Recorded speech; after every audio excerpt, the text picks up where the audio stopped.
बिस्मिल्लाहिर्रहमानिर्रहीम।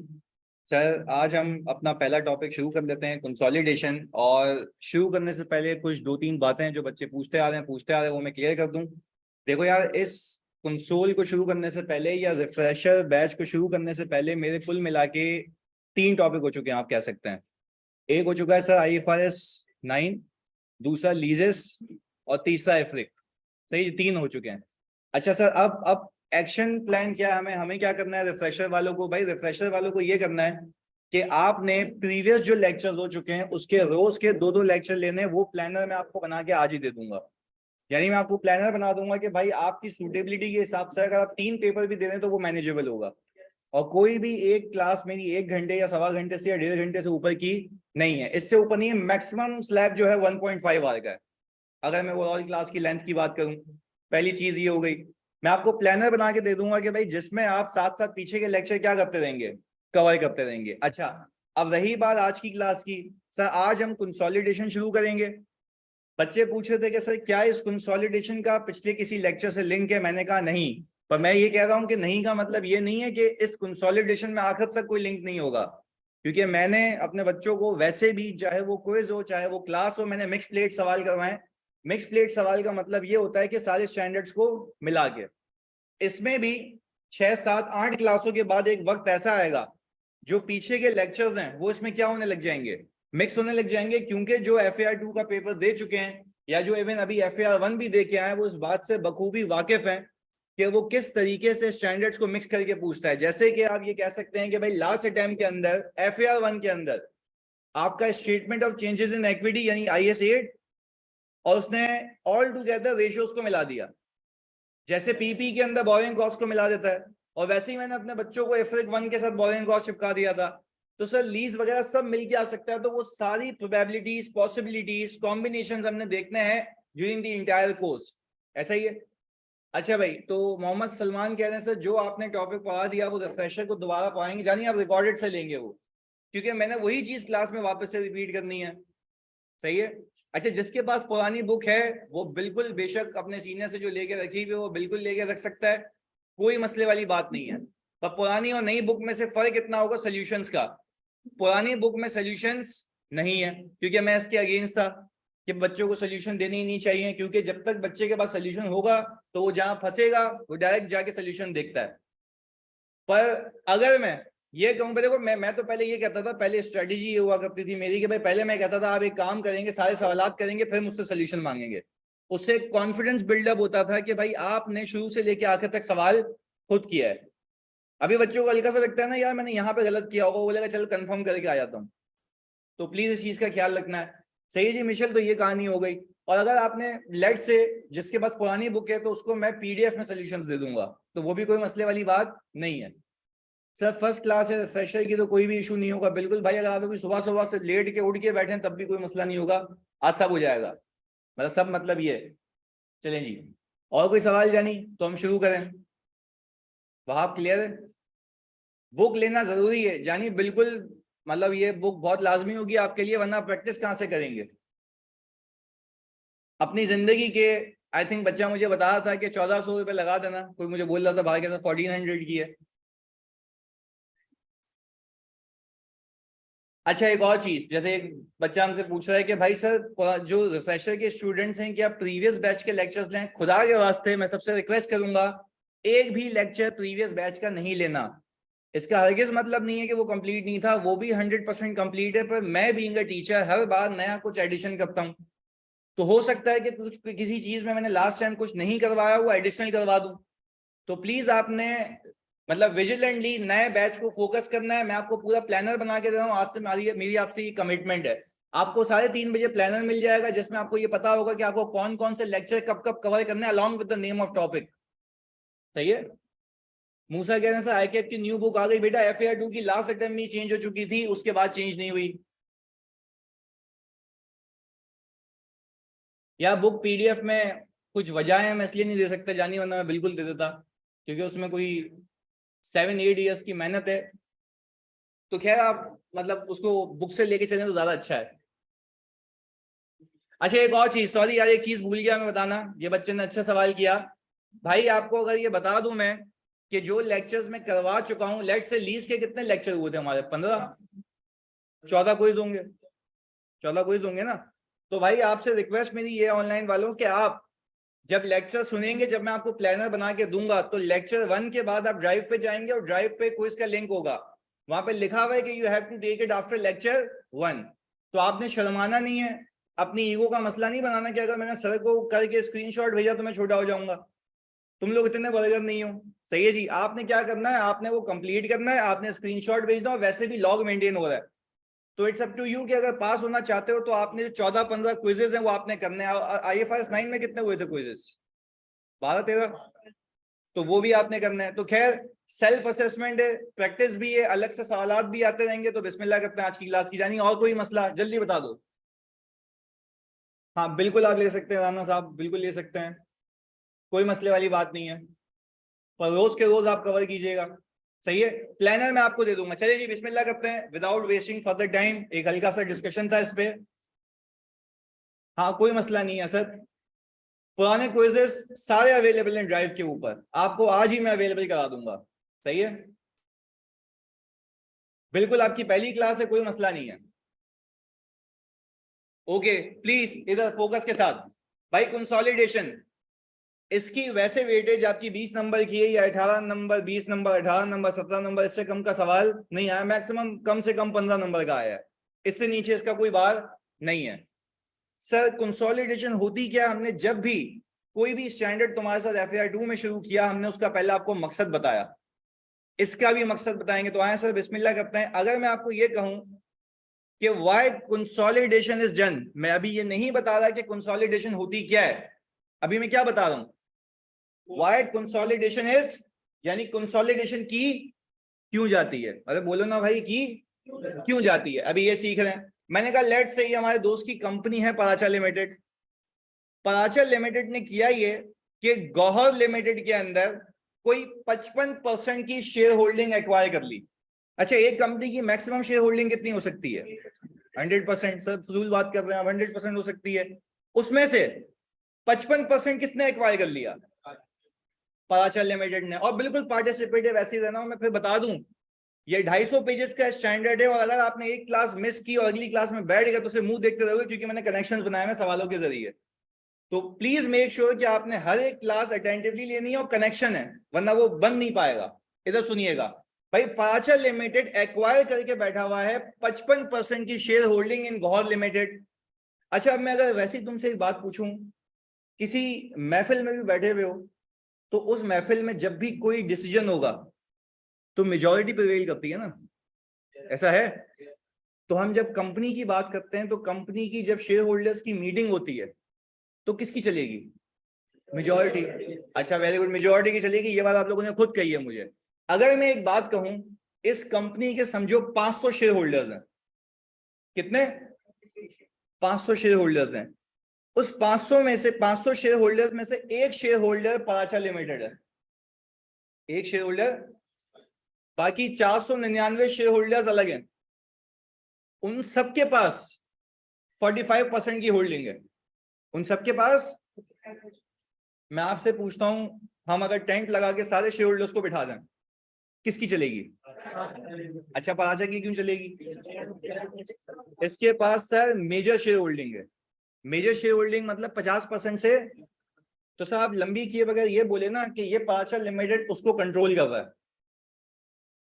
ये पराचा लिमिटेड किसको कंट्रोल कर रहा है? गौहर लिमिटेड को। तो सर मुझे एक बात बताएं, मैं कह रहा हूं कि कंट्रोल आ चुका, और कंट्रोल आ चुका मतलब not a single decision can be made without. यानी सर अब हमने एक बात सीखी कि अगर आप बीइंग एन इन्वेस्टर किसी कंपनी के 50% से ज्यादा शेयर खरीद लें, तो आप उस कंपनी के मालिक तो बनते हैं, पर कंट्रोलिंग ओनर बन जाते हैं। क्या बन जाते हैं? इतना सा लिखो जल्दी से अपने पास पहले फोकस के साथ, कि जब भी आप किसी कंपनी के 50% प्लस शेयर होल्ड करते हैं, जब भी हम किसी कंपनी के 50% प्लस शेयर्स होल्ड करते हैं,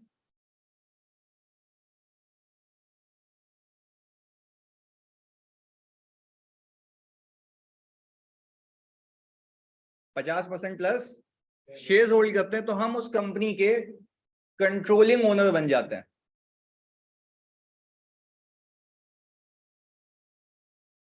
हम उस कंपनी के सर कंट्रोलिंग ओनर बन जाते हैं।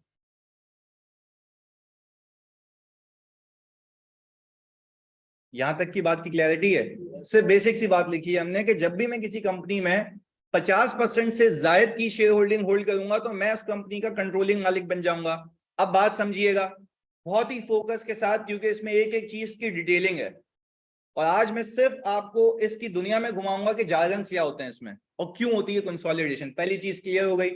मैं आपसे ये पूछता हूं कि अगर ये पराचा लिमिटेड पाकिस्तान में कराची में ऑपरेट करता है, तो क्या पराचा लिमिटेड अपने फाइनेंशियल स्टेटमेंट्स बनाएगा?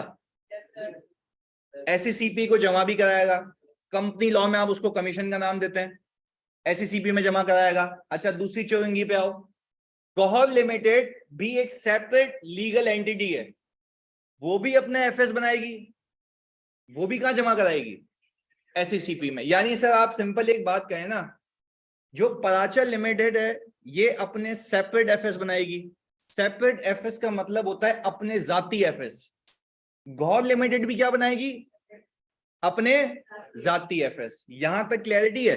अच्छा, अब हुआ क्या, जब ये पता लगा कि पराचा लिमिटेड गौहर लिमिटेड का कंट्रोलिंग ओनर है, तो आपको नहीं लगता कि ये पराचा लिमिटेड टेक्निकली 2 कंपनीज का मालिक है? कितनी कंपनीज का? अच्छा, तुम ये क्यों कह रहे हो कि ये गौहर लिमिटेड का मालिक है? आप अब आज के बाद आप कहेंगे क्योंकि वो कंट्रोल करता है, क्योंकि अच्छा एक और चीज को क्लियर करते हैं। क्या मैं कह सकता हूं पराचा लिमिटेड अपने डिसीजन तो लेता ही है, उसके भी लेता है?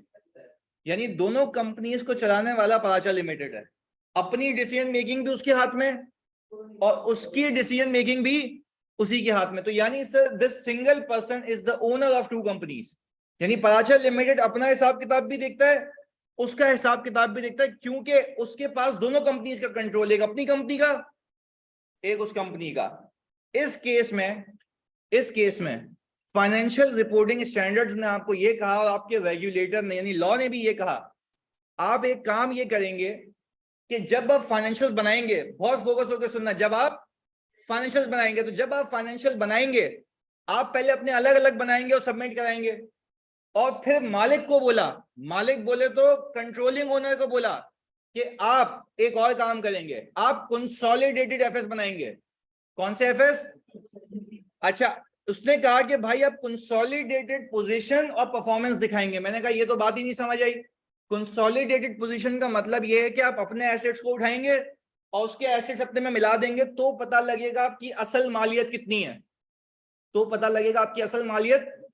मुझे एक बात बताओ, क्या ये कहना सही है? प्लीज तुम लोग बताना, क्या ये कहना सही है कि पराचा लिमिटेड से अपनी कंपनी का मालिक है या उस कंपनी का भी मालिक है? भाई पर वो तो स्टैंड अलोन अलग एंटिटी है ना, उसके एफएस भी सेपरेट हैं। पर इस पराचा लिमिटेड को कहा गया कि भाई तुम क्योंकि 2 कंपनीज के ओनर हो। कितनी कंपनीज के? तो तुम्हें अपनी अगर मालियत, अपनी वेल्थ बतानी है, तो तुम अपनी वेल्थ भी बताओगे और उसकी वेल्थ भी बताओगे। सुनना, हमने जवाब दिया कि भाई उसकी वेल्थ उसने अपने एफएस में बता दी, मैंने अपनी वेल्थ। हम बोल रहे हैं भाई हम असेस करना चाहते हैं आपकी कंबाइंड वेल्थ। तो कंबाइंड वेल्थ कैसे असेस होगी? जब आप इसको कंसोलिडेट करेंगे। तो that's why we prepare consolidation, that's why we prepare. चलिए एक और बात, मुझे अब एक बात बताएं, पराचा लिमिटेड ने कुछ कमाया, तो क्या सिर्फ पराचा लिमिटेड ने कमाया या इसने उससे भी कमाया? अच्छा, उससे कैसे कमाया? उसको भी कंट्रोल करता है। तो भाई अगर मुझे इस कंपनी की कमाई देखनी है तो स्टैंड अलोन बेसिस के ऊपर देखूं या कंसोलिडेटेड बेसिस पे? पर देखो इसका हरगिज मतलब नहीं है कि सेपरेट एफएस नहीं बनेंगे। पहले कौन से बनेंगे? और वो एससीसीपी को जमा होंगे, और फिर एससीसीपी एक और बात कहेगा, तुम मुझे क्या करके दो? कंसोलिडेटेड अपनी मालियत बताओ। तो उस चीज के लिए हम क्या प्रिपेयर करेंगे? कंसोलिडेटेड फाइनेंशियल स्टेटमेंट, जिसमें बैलेंस शीट भी आएगी, पीएनएल भी आएगा। यहां तक बात क्लियर है? प्लीज इतना सा लिख लें। सर बेसिकली कंपनी लॉ की प्रोविजन है ना कि होल्डिंग कंपनी बिल्कुल ऐसा ही है, तो उसी को मैंने अभी एक्सप्लेन किया। मोहम्मद अवेस,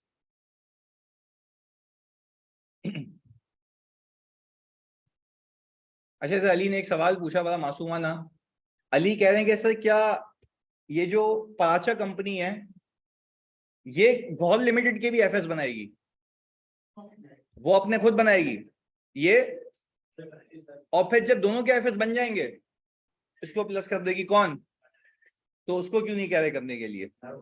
कंट्रोल ये करता है ओनर, ये जिम्मेदारी इसकी है। अभी तो खाली हमने ये समझाया कि कंसोलिडेशन होती क्यों है, क्यों का जवाब।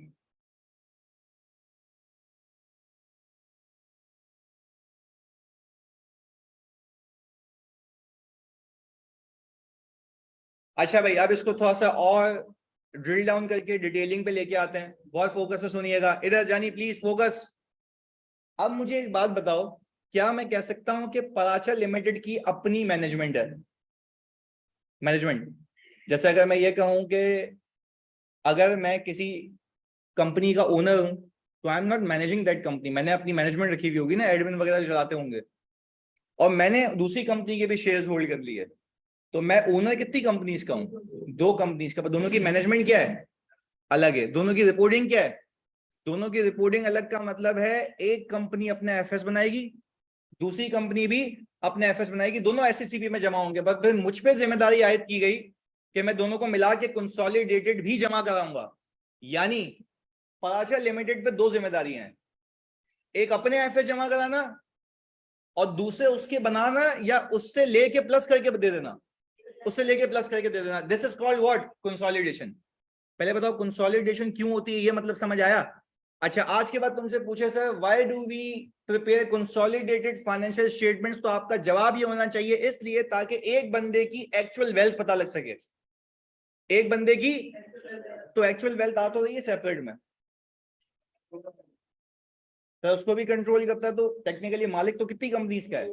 दो कंपनीज का। तो उसको भी आप मिला के बताएंगे। कैसे बताएंगे अभी वो मैंने सिखाया नहीं है, अभी हमने सिर्फ ये क्लियर किया है कि why do we prepare consolidated financial statements. Clear है यहां तक? चलें जी, यहां तक कॉपी हो गया तो आगे लेके चलें। चलें जी, फिर हमने कहा कि सर टेबल ऑफ कंटेंट्स के अंदर आपने बेसिक कंसोलिडेशन में बैलेंस शीट बनाना सीख ली है और बीएनएल। सर ये बैलेंस शीट क्या नॉर्मल बैलेंस शीट होगी या कंसोलिडेटेड? अच्छा, तो क्या ये पीएनएल नॉर्मल पीएनएल होगा या कंसोलिडेटेड? तो सर ये मैंने आपको एक बस इतना माइनर सा स्ट्रक्चर बता दिया कि आपने बस ये दो चीजें सीखनी है। पर ये बस दो चीजें कितने पेजेस पे मुश्तमिल है? 250। आए देखते हैं। हाँ भाई, अब हम एक्चुअल आईएफआरएस की डेफिनेशन को रीड करने लगे हैं, तो फोकस होकर सुनना, क्योंकि मैंने आपको बोला कि मैं एमसीक्यूज की तैयारी भी साथ साथ कराऊंगा। इधर मैं जब आईएफआरएस खोलता हूं तो वहां पे लिखा हुआ है अपेंडिक्स के अंदर, अपेंडिक्स ए के अंदर डेफिनेशंस। जब डेफिनेशन पे जाता हूं तो बोलता है कंसोलिडेशन की डेफिनेशन है, प्लीज सुनिएगा, कंसोलिडेशन की डेफिनेशन है presentation of a group as a single entity. वापस से रिपीट करता हूं, प्लीज सुनिएगा।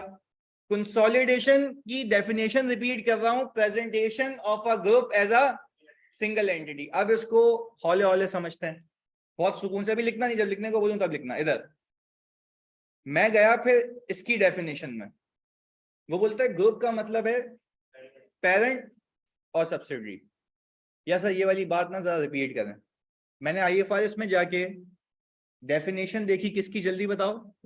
कंसोलिडेशन की। कंसोलिडेशन की डेफिनेशन ये थी कि आपको प्रेजेंट करना है ग्रुप को एज अ सिंगल एंटिटी। मैंने बोला ग्रुप क्या होता है मुझे ये भी नहीं पता। ग्रुप का मतलब था पेरेंट और उसकी सब्सिडरी।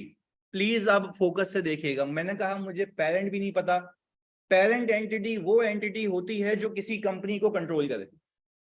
पेरेंट एंटिटी वो एंटिटी होती है जो किसी कंपनी को, इसको पेरेंट का नाम इसलिए दिया गया क्योंकि जैसे बाप घर में सबको कंट्रोल करता है, वैसे ये बाप कंपनी है, पेरेंट कंपनी है। ये सबको क्या करेगी? इसकी एक से ज्यादा कंपनीज हो सकती हैं, तो इसकी टोटल मालियत अगर देखती है तो सिर्फ इसकी देखेंगे सबको मिला के। अब बात समझ आई। पिछली एग्जांपल में पेरेंट कौन था? पराचा लिमिटेड। सब्सिडरी कौन थी? यानी अब यूं कहें, पेरेंट एंटिटी वो एंटिटी होती है जो किसी को कंट्रोल करे, सब्सिडरी एंटिटी वो एंटिटी होती है जिसे कोई कंट्रोल करे। वापस से रिपीट कर रहा हूं, पेरेंट एंटिटी कौन सी कंपनी होती है? जो किसी को कंट्रोल करे। सब्सिडरी कौन सी होती है? जिसको कोई कंट्रोल करे। यानी सर पिछले वाले केस के अंदर पराचर limited was a parent entity, और उसको you can say holding company, और you can also say controlling entity. Gaur limited क्या थी? सब्सिडरी। पहले तो यहां तक बात क्लियर है। अब इसको जरा यूं रीड करें मेरे लिए ताकि समझ आए डेफिनेशन, क्योंकि मैंने आपको ब्रेक कर करके कराना है इसको। अब कंसोलिडेशन की डेफिनेशन को इस तरीके से रीड करो मेरे साथ। Presentation of parent and subsidiary as a single entity. कैसे रीड करेंगे? Presentation of parent and subsidiary as a single entity. पहले बताओ यहां तक की क्लैरिटी है? इसको कॉपी कर लो जल्दी से। अकाउंटिंग नहीं सीखी अभी हमने।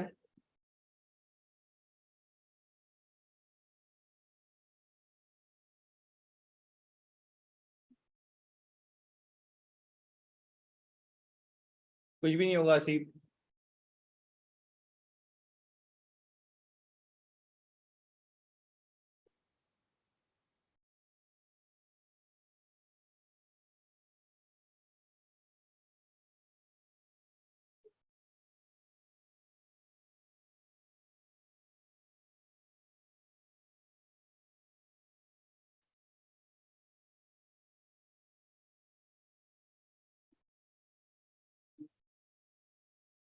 नहीं अभी नहीं कराया सर, वो तो आखिर में।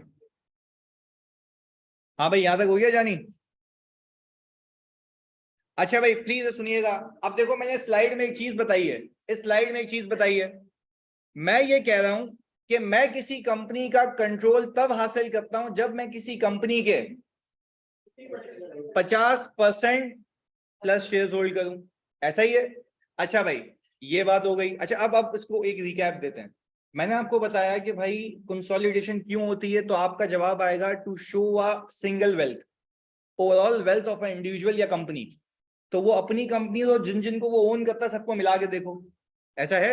चलिए जी। फिर मैंने बोला कंसोलिडेशन क्यों होती है अलग बात है, कंसोलिडेशन का मतलब क्या है अलग बात है। मैंने कहा कंसोलिडेशन का मतलब यह है presentation of a group as a. अच्छा ग्रुप के अंदर क्या क्या आता है? पेरेंट और उसकी तमाम, यानी आप बोल लेंगे पूरा ग्रुप है कि पेरेंट और उसकी तमाम ओन की गई सब्सिडरीज। आप सबको मिला के देखो, कंसोलिडेट करके देखो कि उस कंपनी की असल मालियत क्या है। That's why we do consolidation. अभी मैंने आपको बताया।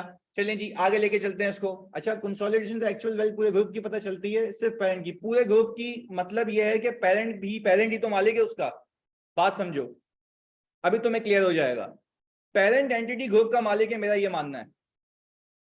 नहीं बात सही समझ भाई? मैं अगर वो जैसे वो हमसे पूछ रही है कि सर कंसोलिडेशन से एक्चुअल वेल्थ पूरे ग्रुप की पता लगती है। भाई पूरे ग्रुप की वेल्थ इक्वल टू पेरेंट की वेल्थ। क्यों?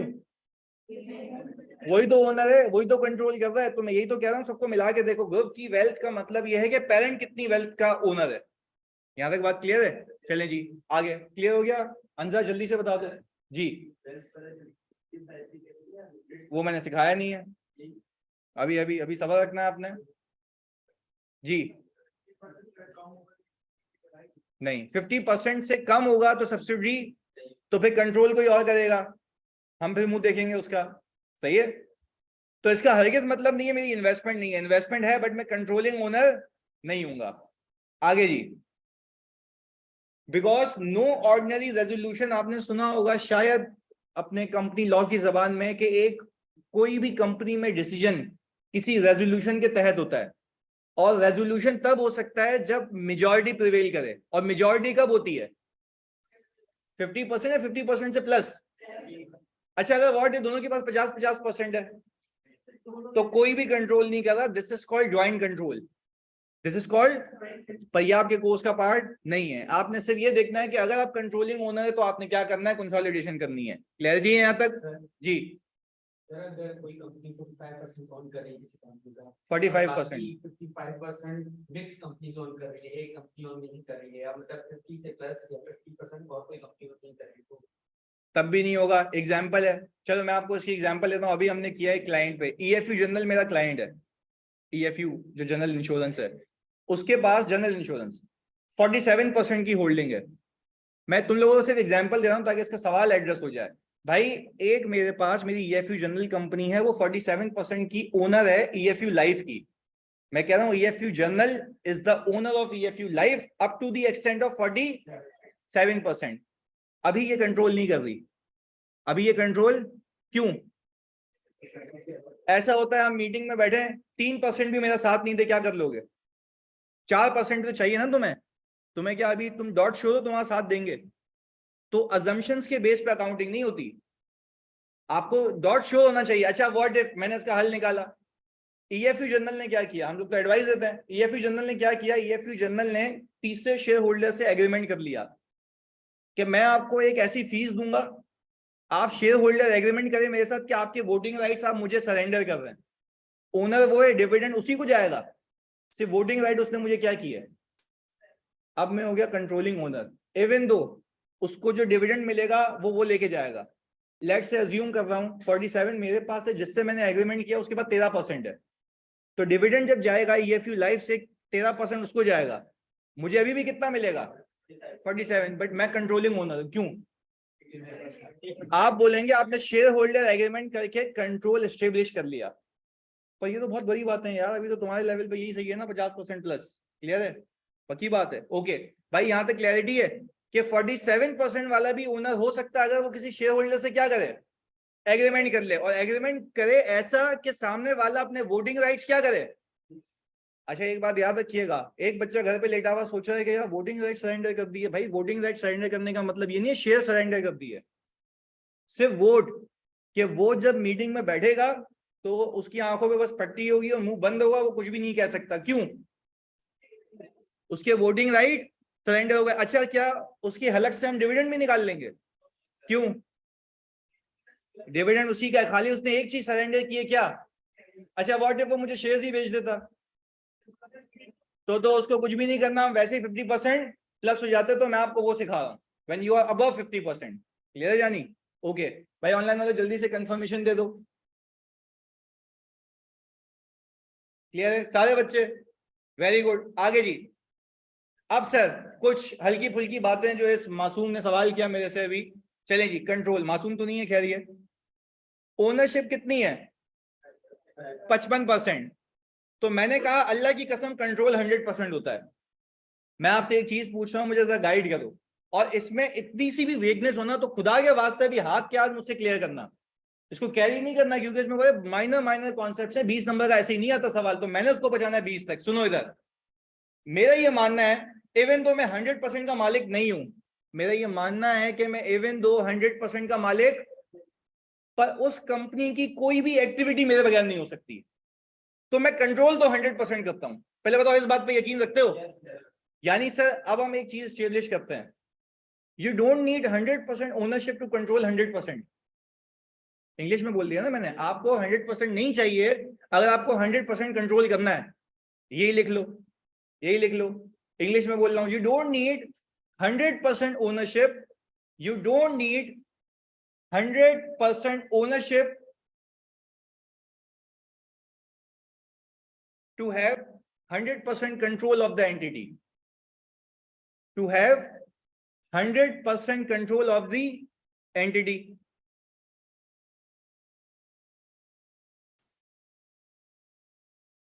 अच्छा जी, विंजार क्या लिखा मैंने इंग्लिश में?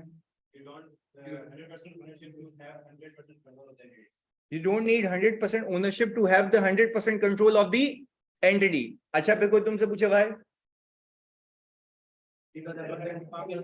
हमारे बगैर कोई काम नहीं हो सकता, इवन तो मैं 100% का मालिक पर कंट्रोल 100% करता हूं। यानी सर आपने एक बात सीखी अभी, 100% कंट्रोल होना अलग बात है, 100% ओनरशिप होना अलग बात है। यानी सर अगर मुझे किसी कंपनी का कंट्रोल हासिल करना है कि मैं पावरफुल बन जाऊं उस कंपनी में, तो मुझे क्या 100% चाहिए? अच्छा 50.01 चलेगा? 50.01 चलेगा? 50% चलेगा? तब आपकी फिर नहीं चलेगी। वेरी गुड, तो वो ज्वाइंट अरेंजमेंट हो जाएगी, ज्वाइंट कंट्रोल हो जाएगा, तो वो कंसोलिडेशन के जुमरे से बाहर है, क्योंकि आपका कंट्रोल, अच्छा उसको मैं बताता हूँ, वो कहलाता है ज्वाइंट कंट्रोल। वो क्या कहलाता है? ज्वाइंट कंट्रोल का मतलब है आपका 50 किसी और का 50, आपकी भी सुनी जाएगी, अगर से 55 मेरे पास है तो हमारी सुनी जाएगी। तभी तो मैं कह रहा हूँ you don't need 100% ownership to get 100% control. बात क्लियर है? पक्की बात है? चलिए जी। अच्छा मुझे एक और बात बताओ, वैसे ही तुम्हें देख के याद आ रहा है, अगर मेरी 5% की होल्डिंग है तो क्या मैं कंपनी का ओनर नहीं हूँ? ओनर है, कंट्रोल नहीं है। पर ये बात याद रखिएगा, there is a difference between the controlling and owner and the non controlling owner. अभी मैंने क्या वर्ड यूज किया? Non controlling owner. अब आगे देखिएगा इसमें कुछ आएगा ऐसा। सर व्हाट्सएप पे आपको मैसेज किया है, ओके मैं अभी जानी क्लास के बाद देखूंगा ना, वो देख लेता हूँ, सही है। इधर बिकॉज नो एसेट और लायबिलिटी कैन बी एक्वायर्ड और dispose of without owners approval. बात सीधी सी है। अच्छा अब इधर सर जब मैं कंट्रोल 100% कर रहा हूं तो मुझे ये लगता है कि मुझे कंसोलिडेशन 100% करनी चाहिए। अब इसकी बात का सवाल आएगा, बात समझिएगा। मैंने ये कहा सामने वाली कंपनी है, उसमें मैं 55% ओन करता हूं, पर मैं आपको आज एक चीज सिखा रहा हूं कि मैं कंसोलिडेशन यानी उसके एसेट्स अपने पास उठा के लेके आऊंगा 100%। अब चीज बताता हूं क्यों, फोकस होकर सुनिएगा प्लीज। हाँ फोकस हो गया, अभी लिखिए नहीं, एक बात सीखिए, इसको सिखाना है आगे मुझे। अभी खाली वो बेसिक्स पे काम चल रहा है आपकी, ताकि क्यों नहीं आए आगे जाके। इधर पहली चीज, मैं ओन कितना करता हूं? ओन करता हूं 55, कंट्रोल करता हूं 100। अच्छा अब आपको स्टैंडर्ड ये कह रहा है, नहीं समझ आया वापस रिपीट करवा देना। आपको स्टैंडर्ड ये कह रहा है कि जब आप ओन 55% करते हो, कंट्रोल 100% करते हो, तो क्योंकि आप कंट्रोल करते हो तो उसके एक एक एसेट पे आपका कंट्रोल 100% है। आप उसके सारे एसेट उठा के प्लस कर दो यहाँ पे, उसके सारे एसेट उठा के प्लस कर दो यहाँ पे, पहली चीज। तो मैंने कहा ये तो नाजायज हो गया 45% वालों के पास। फिर उसने कहा जो 45% वाले शेयर होल्डर हैं उसके लिए एक न्यू इक्विटी क्रिएट करो, उसके लिए। अब बात समझे, यही तो कंसोलिडेशन है। अभी तो पहली बेस यहां रखने जा रहा हूं मैं। सुनो, मैंने कहा ओनरशिप कितने की है, कंट्रोल कितना है। वो कह रहा है उसके एसेट्स पूरे ले आओ अपने पास, उसमें से अपना हिस्सा अपने पास रखो, 45% उसको दिखा दो। उसको मतलब नॉन कंट्रोलिंग ओनर को। किसको? नाजायज बात नहीं है। वो कह रहा है देखो उसूल की बात करो, उसूल क्या है कि कंट्रोल तुम्हारा है, पर इस कंट्रोल के अंदर उसका हिस्सा भी है। तो आप सिंपल एक काम करें, कंसोलिडेशन कितने परसेंट करेंगे? 100%। कंसोलिडेशन कितने परसेंट करेंगे? पर उसमें अगर 100% मैंने कंसोलिडेशन किए तो उसमें मेरा हिस्सा मेरे पास रहेगा और उसका हिस्सा, यानी एक नया इक्विटी का कंपोनेंट क्रिएट हो जाएगा। वो कैसे होगा वो मैं अभी नहीं सिखा रहा, पर मैंने अभी आपको सिर्फ एक दो चीजें सिखा रहा हूं। पहली चीज जल्दी बताओ, ओनरशिप कितने की है, कंट्रोल कितना है। अच्छा मैं उसके एसेट को अपने पास कितने परसेंट लेके आऊं? 100%। तो ये तो नाजायज हो गया। उसका हिस्सा उसको प्रेजेंट कर दो इसी फाइनेंशियल स्टेटमेंट। यानी ये फाइनेंशियल अभी खाली एक व्यू बनाते हैं, ये फाइनेंशियल स्टेटमेंट्स कुछ इस तरीके से बनेंगे कि एसेट्स 100% होंगे, उसमें से कुछ हिस्सा मेरा होगा। तो आप अपने पास क्यों लेके आए, वो अपने पास क्यों नहीं लेके गया? कंट्रोलिंग, यानी कंट्रोल हमारा है। मैंने कहा पूरा सरमाया मेरा है, इसमें से 45% उसको मैं देता हूं। बात समझ आई? पूरा सरमाया किसका है? हमारा है, पर उसमें से 45% हम उसको देते हैं। तो दिस इज कॉल्ड कंसोलिडेशन। कितने परसेंट? 100%। तो सर अब जरा बात समझिएगा, अब जरा बात समझिएगा। वो कह रहा है NCI share will be calculated separately. NCI का मतलब है non controlling interest. Non controlling यानी एक अच्छा हम लोग कौन है? कंट्रोलिंग। तो एनसीआई कौन है? तो देखो मैंने क्या लिख के दिया, NCI share will be calculated separately. अच्छा मुझे एक बात बताओ, अगर तुम लोग, तुम्हारा दिल चाहे कि तुम एनसीआई का हिस्सा नहीं दिखाओ तो क्या सही है? क्यों? क्योंकि आप ही वो शख्स हैं जो एसेट्स को 100% लेके आए हो। तो देखो मैं कंट्रोल तो करता हूँ 100% एसेट पर, मेरे बाप के तो एसेट नहीं ना, उसमें से 45% किसके हैं? तो उसका हिस्सा उसको दिखाऊंगा। इवन कंट्रोल मैं करता हूँ। देखो मैं कह रहा हूँ कंट्रोल मैं कर रहा हूँ, मैंने अपने पास प्रेजेंट किया हुआ है, बट फिर मेरी ही जिम्मेदारी बनती है कि क्योंकि मैं कंट्रोलिंग मालिक हूं तो जिसका 45% का हिस्सा बनता है उसका हिस्सा उसको दिखाऊं। और वो बंदा कौन है? एनसीआई। अच्छा क्या मैं कह सकता हूं NCI can be a single share holder और NCI can be thousand of share holders, पर I need to present them as a separate equity. यानी पूरे एसेट्स के अंदर उनका हिस्सा इतना है। कैसे करना है क्या भी सिखाया? No sir. अभी सिर्फ एक चीज समझ आइए, साथ के साथ बता दो कि जल्दी से, ओनरशिप कितनी है, कंट्रोल कितना है, सफिशिएंट है, पक्का? अच्छा कंसोलिडेशन 55%, तो नाजायज हो गया ये तो। सिर्फ प्रेजेंट 100% होगा, उसका हिस्सा हम उसको अलग से दिखा देंगे। पहले बताओ यहाँ तक क्लैरिटी है? पक्की बात है? प्लीज को यहाँ तक कॉपी कर लें जल्दी से। हमजा कह रहे हैं कि सर 100% लाना जरूरी है, अगर हम 100% नहीं लाए तो फिर एग्जामिनर फिर भी बार बार बुलाता है, क्या 100% क्यों नहीं लेके आए? यानी मैं लॉजिकली बता देता हूँ आपको, 100% लाना इसलिए जरूरी है क्योंकि मैंने आपको पूरा प्रूफ किया, एक्सप्लेन किया कि कंट्रोल कितना है। ये बोलोगे ना ये एसेट तो मेरा कंट्रोल है 100%, तो इसलिए मैं दिखाऊंगा 100%, फिर उसमें से बाकी का हिस्सा दिखा दूंगा जिसका जो बनता है। सही है हमजा?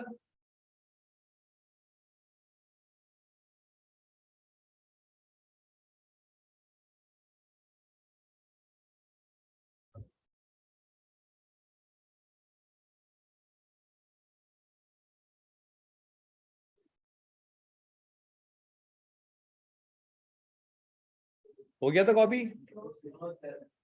ओके जी, वापस आ गए।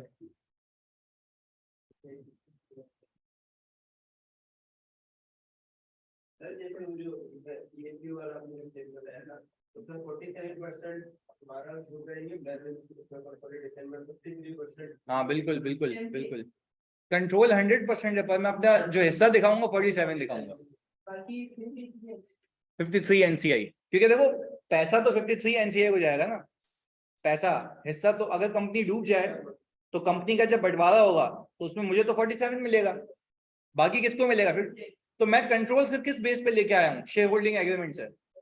आई don't have a right to asset, I just have a control on asset, there is a difference between right and control. ये बात याद रखिएगा, क्लियर है ना? क्या मैं कह सकता हूँ, एक मिनट तुम्हारी बात काट रहा हूँ, मुझे एक बात बताओगे प्लीज फोकस के साथ, क्या मैं ये कह सकता हूँ प्लीज? हाँ फोकस के साथ बताना, क्या मैं कह सकता हूँ कि इस केस में जो मैंने एग्जांपल दी, मेरे एसेट के ऊपर राइट 55% है, राइट 55% है, कंट्रोल कितना है?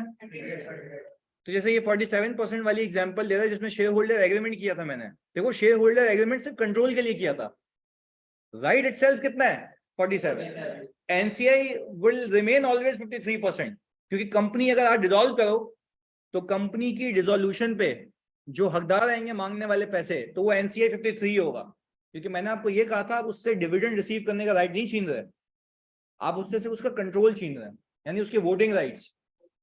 बात क्लियर है? तो आप सिर्फ उससे उसके कंट्रोल यानी वोटिंग राइट छीन के आ रहे हैं, आप उससे उसकी ओनरशिप को नहीं छीन रहे।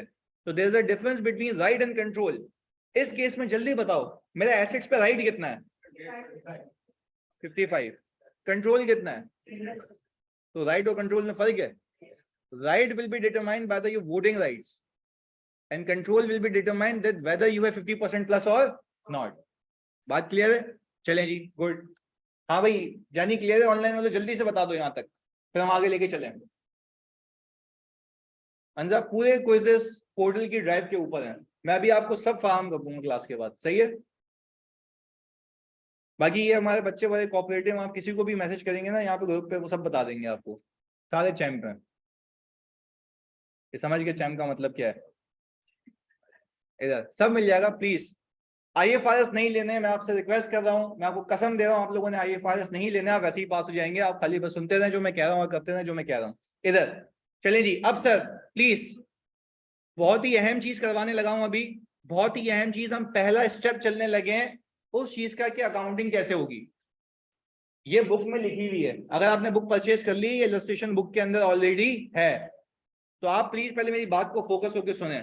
अपने पास आप हेडिंग डालेंगे 100% ओनरशिप, लिखो 100% ओनरशिप, यानी अभी हम केस कर रहे हैं 100% ओनरशिप का।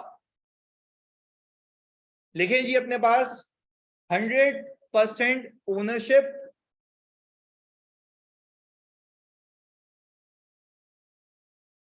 100% कंट्रोल,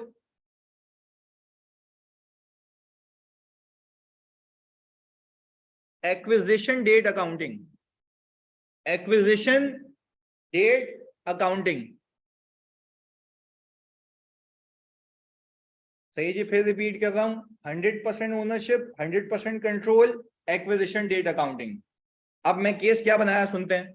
मैंने केस ये बनाया सर, मैं आपको अब सिखा रहा हूं कि जिस दिन मैं किसी कंपनी को एक्वायर करूं यानी कंट्रोलिंग मालिक बनूं, उस दिन अगर कंसोलिडेशन होगी तो कैसे होगी?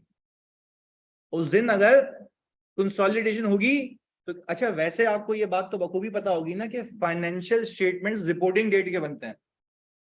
फाइनेंशियल स्टेटमेंट्स कब के बनते हैं? पर मैं आपको रिपोर्टिंग डेट समझा ही नहीं सकता जब तक ये चौरंगी क्लियर ना करूं। तो पहले अब मैं फिर रिपीट कर रहा हूं, अभी हम कौन सा केस कर रहे हैं? ओनरशिप कितनी है, कंट्रोल कितना है, और कौन से दिन पे?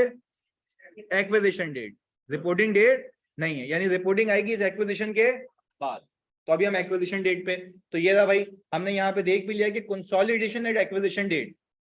मैंने इसको प्रेजेंटेशन में डालने का मकसद ये था, फोकस होकर सुनना खुदा के वास्ते, मेरा इसको इस प्रेजेंटेशन में डालने का मकसद ये था कि ताकि आपको विजुअल सामने सामने नजर आए कि हो क्या रहा है।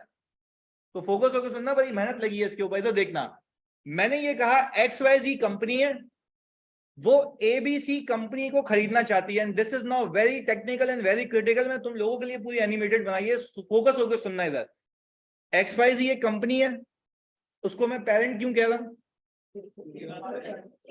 क्योंकि वो 55 नहीं 100%, ये भी तुम हर्ट कर दो मेरे को, 100%। अभी मैंने बोला हेडिंग डलवाई है, कितने परसेंट?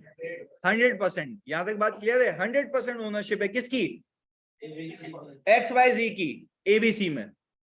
XYZ की ABC में पेरेंट लिखा हुआ है, पेरेंट लिखा हुआ है XYZ की ABC में। यहां तक क्लैरिटी है? और मैं रिक्वेस्ट करूंगा कि इतना सा भी फोकस आउट हो तो आप रोक के पूछ लीजिएगा, क्योंकि ये क्रिटिकल चीज है, क्योंकि ये पहला स्टेप है कंसोलिडेशन का। अच्छा, कौन से दिन पे मौजूद है? एक्विजिशन डेट पे। अच्छा, जब मैं ABC कंपनी को खरीदने गया तो जाहिर सी बात है मुझे कोई ना कोई इसकी कीमत तय करनी होगी। अब मैं जिससे पूछूंगा वो बताएगा, अंजिया मुझे बताओ कि ABC कंपनी के एसेट्स कितने हैं? 8000।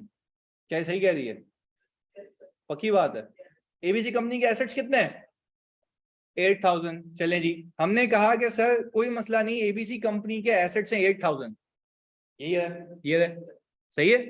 अच्छा, अभी पहले तो मैं ये सिखा रहा हूं कि जब भी किसी कंपनी को खरीदते हो या किसी चीज को खरीदते हो, उसकी कीमत डिसाइड होती है, हाँ या नहीं? Yes sir. किसी भी कंपनी को खरीदोगे सर तो उसकी कीमत डिसाइड होगी।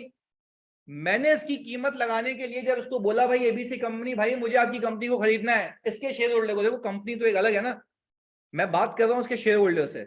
इसके शेयर होल्डर को क्या कह रहा हूं? मुझे आपकी कंपनी खरीदनी है। उसने मुझे कितने पैसे बोले?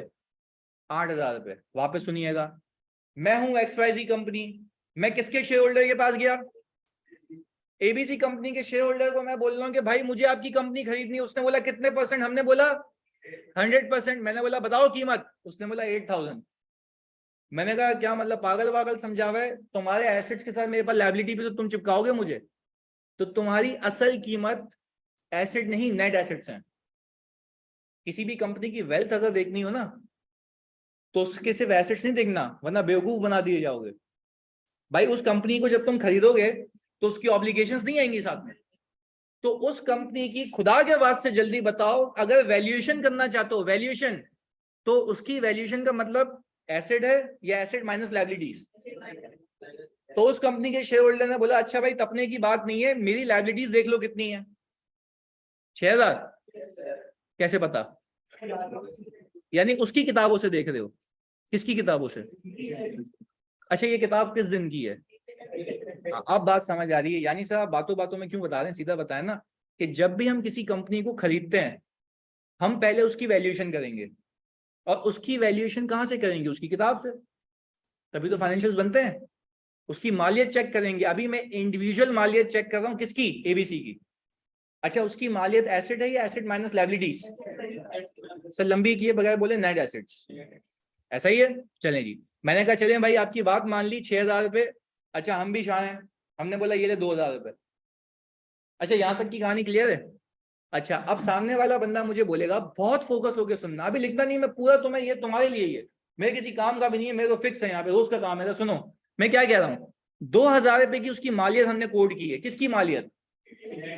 ABC कंपनी की। फोकस होकर सुनो, मैंने जैसे ही 2000 रुपए निकाल के देने लगा, उसने बोला अब तुम होशियारी कर रहे हो, आपको नहीं गलत, फिर तुम हट कर रहे हो मेरे को। फिर सुनो मैं क्या कह रहा हूँ, मैं कह ये रहा हूँ कि भाई उसने मुझे कॉन्सेप्ट समझाया। उसने बोला आकाश भाई आप जो मुझे वैल्यू लगा रहे हो ना, आपने जो मेरे एसेट की वैल्यू उठाई है वो मेरी बुक से उठाई है और वो बुक वैल्यू है। नहीं आई बात समझ? भाई मैं कह रहा हूं जो आप मेरी बुक से बुक वैल्यू उठा रहे हो वो बुक वैल्यू है। आप जब इतनी होशियारी कर रहे हो एसेट में से लायबिलिटी माइनस करो, मेरी नेट वैल्यू पे पैसे दे रहे हो, तो मुझे असल पैसे दो जो मेरे बनते हैं।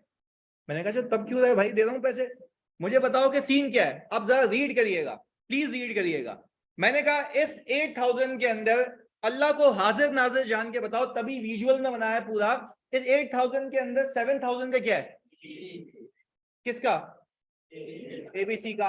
मैंने उसके लिए देखा। अच्छा क्या मानते हो 2000 रुपए जो पे कर रहा हूँ टेक्निकली एसेट लायबिलिटी दोनों के लिए कर रहा हूँ।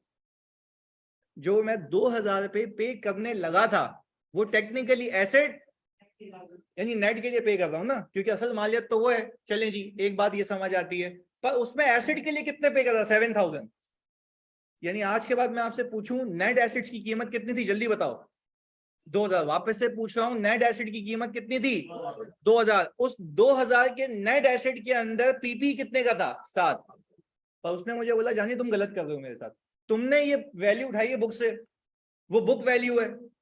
तो मैंने कहा फिर क्या चाहते हो? उसने बोला भाई मुझे पैसे चाहिए फेयर वैल्यू के हिसाब से, मुझे पैसे चाहिए फेयर वैल्यू के हिसाब से। अच्छा मैंने कहा भाई बता दो फेयर वैल्यू क्या है। उसने बोला भाई जो फेयर वैल्यू आ रही है वो कितनी आ रही है? 10,000 की आ रही है। अच्छा अब बात समझिएगा, ये वैल्यूएशन किसने करवाई होगी? यही सुनना था, XYZ ने कराई होगी। एबीसी बोलेगा भाई तुझे खरीदना है खरीद, नहीं खरीदना नहीं खरीद, निकल यहां से। जो खरीदता है ना वो करवाता है ड्यू डिलिजेंस। क्या करवाता है? आपको पता है, शायद मे भी पता हो नहीं पता हो, कि जब भी मार्केट में जब एक्विजिशन की न्यूज आती है ना, तो आपको एक चीज सुनने में आती है न्यूज में कि ये कंपनी उस कंपनी की ड्यू डिलिजेंस करवा रही है। टेलीनॉर इंटरनेशनल यहाँ पे कोई बैंक या कंपनी खरीदने वाला है, तो उसकी फिर कोई ऐसी खरीद लेगा या उसकी वैल्यूएशन होगी? भाई ये चेक किया जाता है कि उसके एसेट्स और लायबिलिटीज वाकई रिकवरेबल हैं या नहीं है। तो वो पूरी ड्यू डिलिजेंस के प्रोसेस चलता है, तो वो सारा XYZ पे चलवाया होगा। अच्छा व्हाटसोएवर द केस इज, मैंने कहा कि भाई मेरा पीपी की वैल्यू कितनी है at the date of acquisition. तो मैंने कहा कि सर क्या मैं इसके अंदर 10,000 ऐड करूं या सिर्फ 3,000? 10 क्यों नहीं? 7 पे तो ऑलरेडी है, 7 पे तो ऑलरेडी है। अच्छा अब यहाँ पे रुक के, सर ड्यू डिलिजेंस ऑडिट में भी आता है, due diligence itself is audit ही करवाना। पर ये ऑडिट कोई रेगुलेटर का ऑडिट नहीं होगा, जो कंपनी एक्वायर कर रही है वो करवाएगी, वो फाइनेंशियल एक्सपर्ट्स होते हैं। सही है, आगे सुनिएगा प्लीज फोकस के साथ। यहाँ पे वापस से ट्रांजैक्शन एडवाइजरी कहते हैं इसको, इधर वापस से। अब अगर मैं स्टेप्स दोहराऊं आपको, क्या मैं कह सकता हूँ किसी कंपनी को मैं बगैर वैल्यूएशन के नहीं खरीदूंगा? ऐसा ही है। पहला स्टेप क्या है? वैल्यूएशन। अच्छा वैल्यूएशन देखने के लिए सबसे पहले कंपनी के क्या चाहिए? Net assets. एसेट नहीं, नेट एसेट्स। ओके। अच्छा फिर दूसरी चीज, कंपनी के नेट एसेट्स आपको मिल जाएंगे ना, वो आप उसकी बुक से पिक करते हैं। वो कौन सी वैल्यू बन जाती है? Book value. मैं इसको किस पे लेके जाऊंगा? सर दूसरा स्टेप हो गया, किसी कंपनी को जब खरीदोगे तो उसकी वैल्यूएशन होगी, उसकी वैल्यूएशन उसकी किताबों से होगी, नेट एसेट से होगी, वो नेट एसेट्स की बुक वैल्यू होगी। उसको किस पे लेके जाना है? क्योंकि कोई भी कंपनी अपने आप को या शेयर होल्डर बेचने को तैयार नहीं होगा जब तक तुम उसके पैसे उसकी फेयर वैल्यू के हिसाब से ना दो। पहले बताओ यहां तक बात क्लियर है? अच्छा अब मैंने किया ये सर, मैंने इसके अंदर 3000 को कर दिया ऐड। अब मुझे एक बात बताएं, मैंने कहा इन्वेंट्री की अज्यूम करो वैल्यू क्या थी? सेम थी। अब आप मुझे प्लीज गाइड करें कि आपके एसेट्स कितने के हो गए? 11,000। 11,000। लायबिलिटीज वैल्यू कितनी? 5,000। यानी अब सामने वाला ये कह रहा है, अब बहुत ही क्रिटिकल बात है इसके अंदर। अच्छा 2005 में फर्क बता रहा हूं, 2000 भी नेट एसेट्स है, 5,000 भी नेट एसेट्स है, फर्क क्या है? अच्छा ये book value of net assets है, fair value of net assets है। वापस से ये और वो, यहां तक क्लैरिटी है? अच्छा क्योंकि ये इलस्ट्रेशन बुक में है, सिर्फ नीचे की चीजों की कॉपी करो जल्दी से, सिर्फ यहां तक। अभी तक 5,000 पर सौदा पहुंचा है, सही है जी, ये बात हुई है अभी।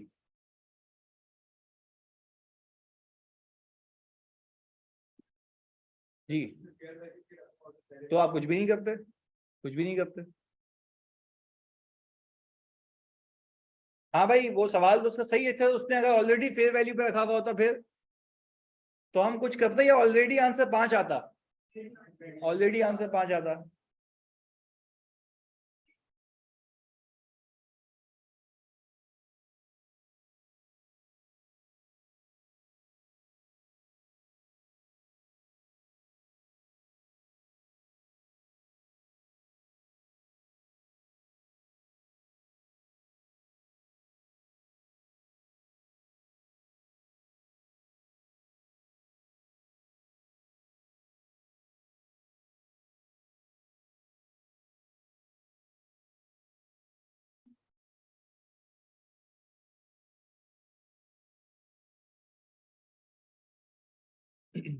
हो गया जानी यहां तक?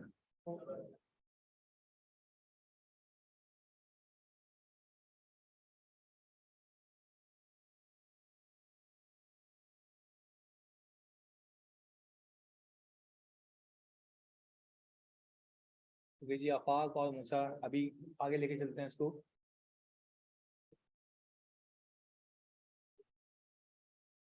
हाँ बट जैन मैंने इसमें अज्यूम किया कि लायबिलिटी इज अनचेंज्ड यानी सेम है। सही है जैन? वो होता तो definitely we would have incorporated it. Sir test होंगे बिल्कुल जानिए आप, ये तो बच्चों से पूछेंगे टेस्ट कितने होते हैं, रोज होंगे। हाँ भाई जानिए यहाँ तक हो गया।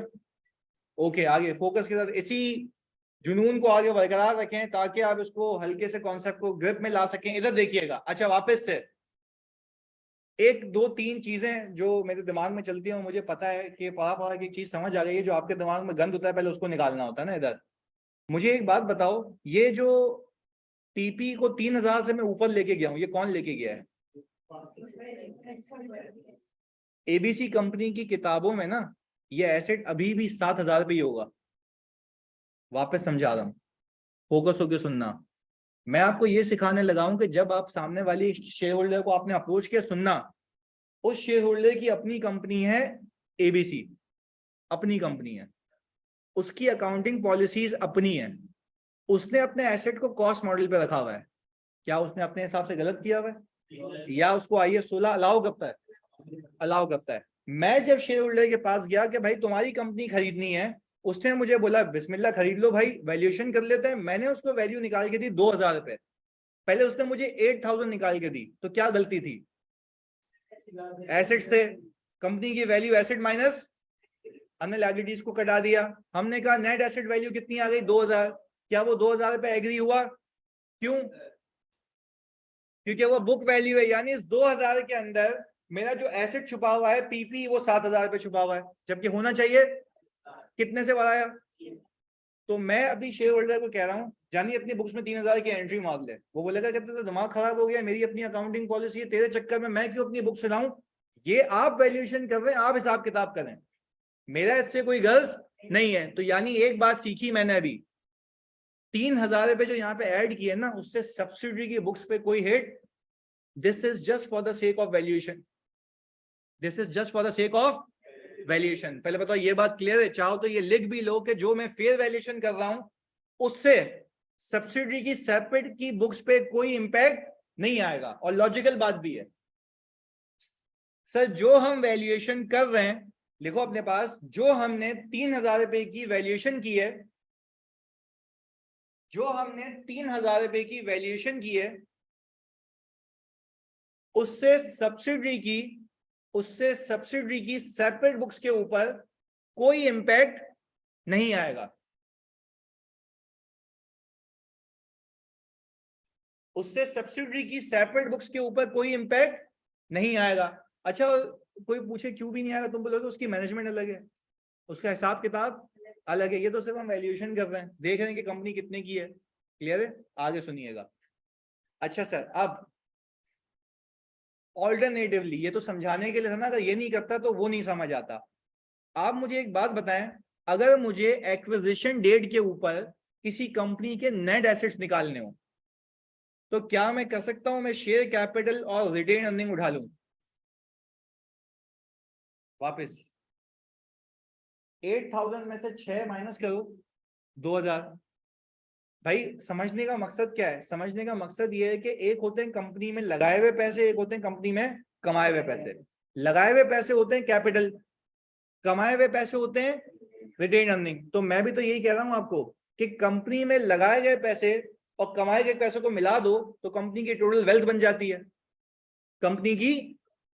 तो आज के बाद अगर मैं आपसे पूछूं कि किसी कंपनी के नेट एसेट्स बताओ तो सीधी इक्विटी उठा लेना, एसेट्स माइनस लायबिलिटीज का चक्कर नहीं करना। मैं फिर रिपीट कर रहा हूं, आज के बाद अगर मैं तुमसे पूछूं नेट एसेट्स कितने हैं एक्विजिशन पे, तो क्या एसेट में से लायबिलिटी माइनस करोगे या सीधा इक्विटी पिक करोगे? बात एक ही है।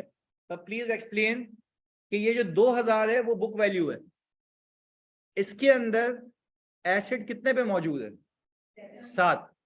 होना कितने पे चाहिए? तो कितने से बढ़ाऊं? 10 से क्यों नहीं बढ़ाते? 7 ऑलरेडी इसके अंदर है। तो आज के बाद आप एग्जाम में यूं करेंगे कि इसके अंदर फेयर वैल्यू, यानी कोई भी कंपनी इसकी जब वैल्यूएशन होती है ना, तो हम नेट एसेट्स को पिक करते हैं और देखते हैं उसके अंदर है क्या, होना क्या चाहिए। है कितने का पीपी? जल्दी बताओ। 7000। होना कितने पे चाहिए? कितने से इंक्रीज करूं? 3000 से। तो हमने 3000 से इंक्रीज किया तो ये आ गया 5000। तो this is one of the way to calculate fair value of net assets. बात क्लियर है भाई? ये ऑल्टरनेटिव कॉपी करो जल्दी से। अभी सिर्फ वैल्यूएशन चल रही है।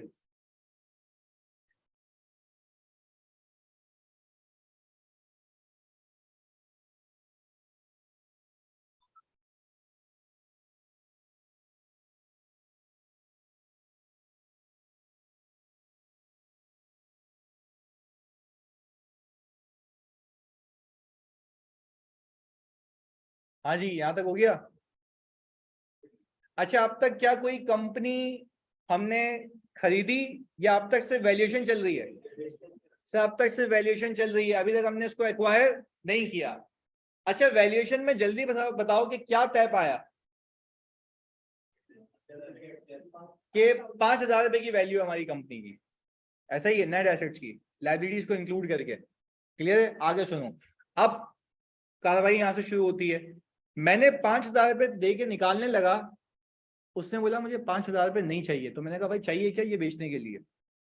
जब आ रहा हूं मना कर रहे हो, जब आ रहा हूं मना कर रहे हो। भाई वैल्यूएशन भी कर ली, अब क्या? उसने बोला एक बात याद रखना, अब बहुत इंपॉर्टेंट बात कह रहा हूं, बहुत ही ज्यादा इंपॉर्टेंट, सुनना। नहीं समझ आया रिपीट करवाना। इधर मैंने जब 5000 रुपए दे के निकालने लगा, उसने मुझे बोला कि भाई आपने जो वैल्यूएशन की है ना, ये उन एसेट्स की है जो मेरी किताबों में है। तो मैंने कहा और कहाँ होते हैं? वापस समझो। मैंने कहा कि ये जो आपने वैल्यूएशन की है ये उन एसेट्स की है जो मेरी किताबों में मौजूद है। उसने बोला मेरे नाम के भी पैसे हैं गुडविल के, वो कौन देगा? मैंने कहा ये वाली बात नहीं समझ आई, वापस सुनो। मैंने कहा 5000 रुपए लो और कंपनी के शेयर्स 100% मेरे हवाले करो। उसने बोला ऐसा नहीं हो सकता। मैंने कहा भाई क्यों नहीं हो सकता? उसने बोला कि आपने जो, अभी जैसे अगर मैं एआरटीटी की एग्जांपल लूं या किसी भी बिजनेस की, तो अगर यूनिलीवर अपने सारे एसेट्स और लायबिलिटी की वैल्यूएशन करवा ले तो उसकी एक वैल्यू बनेगी, वो बनेगी बुक्स से निकाली हुई value, fair value, net assets की फेयर वैल्यू। पर क्या यूनिलीवर अपनी कंपनी उतने में बेच देगा? या उसका नाम भी है, तो भाई वो नाम के तो पैसे लेगा। तो मैंने कहा तुम्हारा नाम कंपनी में कहाँ आ रहा है, कंपनी के एसेट्स में कहाँ आ रहा है? अब मैं यहाँ पे कॉन्सेप्ट कनेक्ट करूंगा IAS 38 का। सुनना, मैंने कहा भाई तुम्हारे कंपनी का नाम कहाँ आ रहा है? उसने भी मुझे जवाब दिया। उसने मुझे जवाब ये दिया कि भाई मेरी कंपनी का नाम मेरी अपनी बैलेंस शीट में आ ही नहीं सकता क्योंकि cost can not B reliably measurable. मैंने बोला ये वाली बात भी नहीं समझ आई। उसने बोला कि भाई मुझे एक बात बताओ, जैसे ARTT की एग्जांपल लूं, यहाँ पे अगर इदारे का नाम बनता गया, अगर हम सारे सेटअप को वाइंड अप करें तो इसके एक एसेट्स वगैरह लायबिलिटीज की फेयर वैल्यू बन जाएगी। तो अगर हम इसको डिस्पोज ऑफ करेंगे भी तो क्या इस पे करेंगे या इसके ऊपर करेंगे, नाम के वैल्यू? अच्छा मुझे एक बात बताओ, क्या ये मानते हो कि कंपनी का नाम बनाने में वहां के जो एम्प्लॉयज होते हैं उनकी सर्विसेज शामिल होती हैं? ऐसा ही है, क्वालिटी शामिल होती है। हमें ये नहीं पता लग सकता कि उस बंदे की सैलरी में से कितना कंपोनेंट कंपनी का नाम बनाने के लिए लगा है। ये वाली बात नहीं समझ आई, समझो। ये XY ABC कंपनी है, ABC कंपनी ना 10-15 साल से काम कर रही है। ABC कंपनी 10-15 साल से ऑपरेशंस में लगी हुई है यूनिलीवर लगी हुई है। भाई वो लोगों को क्वालिटी सर्व कर रही है। पर नाम जो उस कंपनी का बना है, क्या तुम अपने रूटीन एक्सपेंसेस में से बता सकते हो उसमें से कितना पैसा उस नाम के लिए लगाया है? नहीं। वो बोलता है कॉस्ट कैन नॉट बी, यानी भाई मैं उस नाम को रिकॉर्ड नहीं कर सकता ना, क्योंकि मुझे पता ही नहीं कितने में नाम बना, तो क्या नाम नहीं है? यानी साहब एक बात कहें, अगर आप मैं इसको इससे लिंक करूं, गुडविल अपनी कंपनी की होती है बट अपनी कंपनी के एफएस में रिकॉर्डेड नहीं होती। वापस से, अपनी कंपनी की गुडविल होती है बट अपनी कंपनी के एफएस में recorded, reason cost can not be, ये बात है, पक्की बात है। मुझे एक बात बताओ, अगर कोई मैंने जैसे कोई वेंचर बनाया, तो उस वेंचर का अगर नाम बन गया, तो मैं पता लगा सकता हूं कि मैंने जितनी मेहनत की है 5 6 10 साल, उस वेंचर के अंदर मैंने कितने पैसे उस नाम को बनाने के लिए लगाए थे? नहीं, क्योंकि कॉस्ट कैन नॉट बी, क्योंकि वो तो ओवर द पीरियड बन गया। तो क्या मैं ये कहूंगा नाम नहीं है? पर वो मेरी किताबों में रिकॉर्डेड नहीं है। तो इसलिए कहता है, आप सुनना, आप में आईएफआरएस के जायजे में कहता है, वो कहता है ये है internally generated intangibles, internally generated intangibles will not be recognized because cost cannot be, जो इंटरनली खुद ब खुद अल्लाह ने बना दी उसकी कोई कीमत नहीं है। आपको नहीं पता ना कैसे बना नाम भाई, तो वो तो बनता गया नाम। पर वो कहता दूसरी बात है। पहले बताओ, अच्छा आगे जाने से पहले यहां तक की क्लैरिटी है? अच्छा मैं वापस से पूछ रहा हूं, सौदा क्या चला, कितने पे पहुंचे हम? 5 पे। वो मुझे 5 पे बेचने पे तैयार क्यों नहीं है? वो गुडविल के पैसे मांग रहे हैं। मैंने बोला भाई तुम्हारी गुडविल तुम्हारी बुक्स में है ही नहीं। तो क्या कह रहा है वो? तो बोल रहा कॉस्ट कैन नॉट बी, इसलिए मैंने रिकॉर्ड नहीं की। तो मैंने कहा तो फिर बस नहीं देता पैसे। तो उसने बोला बेटा मैंने रिकॉर्ड नहीं की, इसका ये मतलब नहीं है कि गुडविल नहीं है। पहले तो ये बात समझ आई। वो बोला मैंने रिकॉर्ड नहीं की, इसका हरगिज मतलब ये नहीं है कि गुडविल नहीं है। अब बात समझिएगा, बात समझिएगा फोकस के साथ। मैंने बोला भाई तू ही बता दे कि गुडविल की वैल्यू कैसे आएगी। उसने बोला मार्केट में जाओ 5 6 लोगों से बिड ऑफर ले लो। मार्केट में जाओ 5 6 लोगों से बिड ऑफर ले लो, 5,000 से ऊपर जितने भी मिलेंगे वो मेरी गुडविल है। 5,000 से ऊपर जितने भी मिलेंगे वो क्या है? मेरी गुडविल है। मैंने कहा चलो सही है। आपने पाकिस्तान स्टॉक एक्सचेंज की साइट पे गए, आपने कहा कि भाई मैंने इस कंपनी के कोई कुल मिला के 1,000 शेयर कैपिटल है, एक 10 का है, 100 शेयर हो गए, एक शेयर कितने का है इसका? 70 का। मैंने कहा भाई जब मैंने इसको मल्टीप्लाई किया तो ये 7,000 आ गया, ऐसा है? अब बात समझिएगा, आपको क्या लगता है गुडविल के कितने मांग रहा है वो? 2,000 रुपए। कैसे? 5,000 तो उसकी अपनी मालियत की वैल्यू जो उसकी किताबों में रिकॉर्डेड है, उसके ऊपर जो भी दे रहा हूं वो क्या है?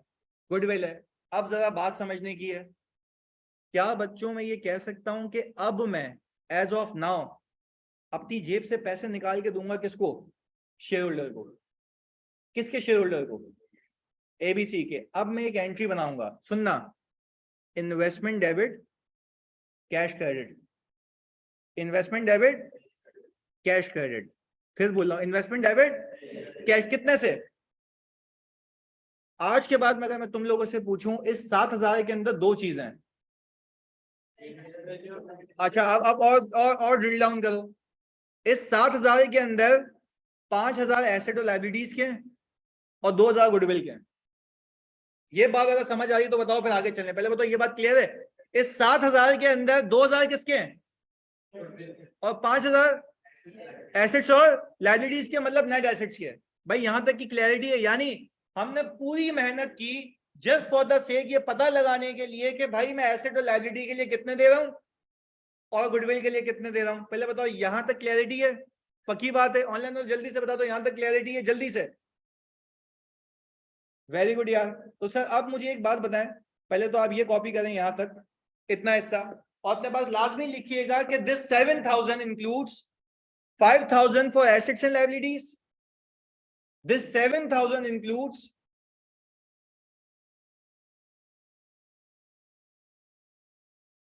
this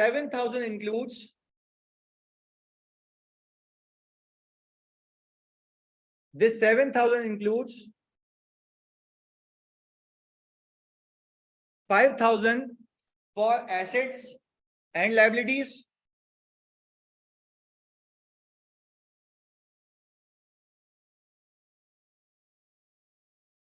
लिख लिया? और ब्रैकेट में नेट एसेट्स लिखना, यानी एसेट्स एंड लायबिलिटीज, ब्रैकेट में net assets, and 2000 for goodwill.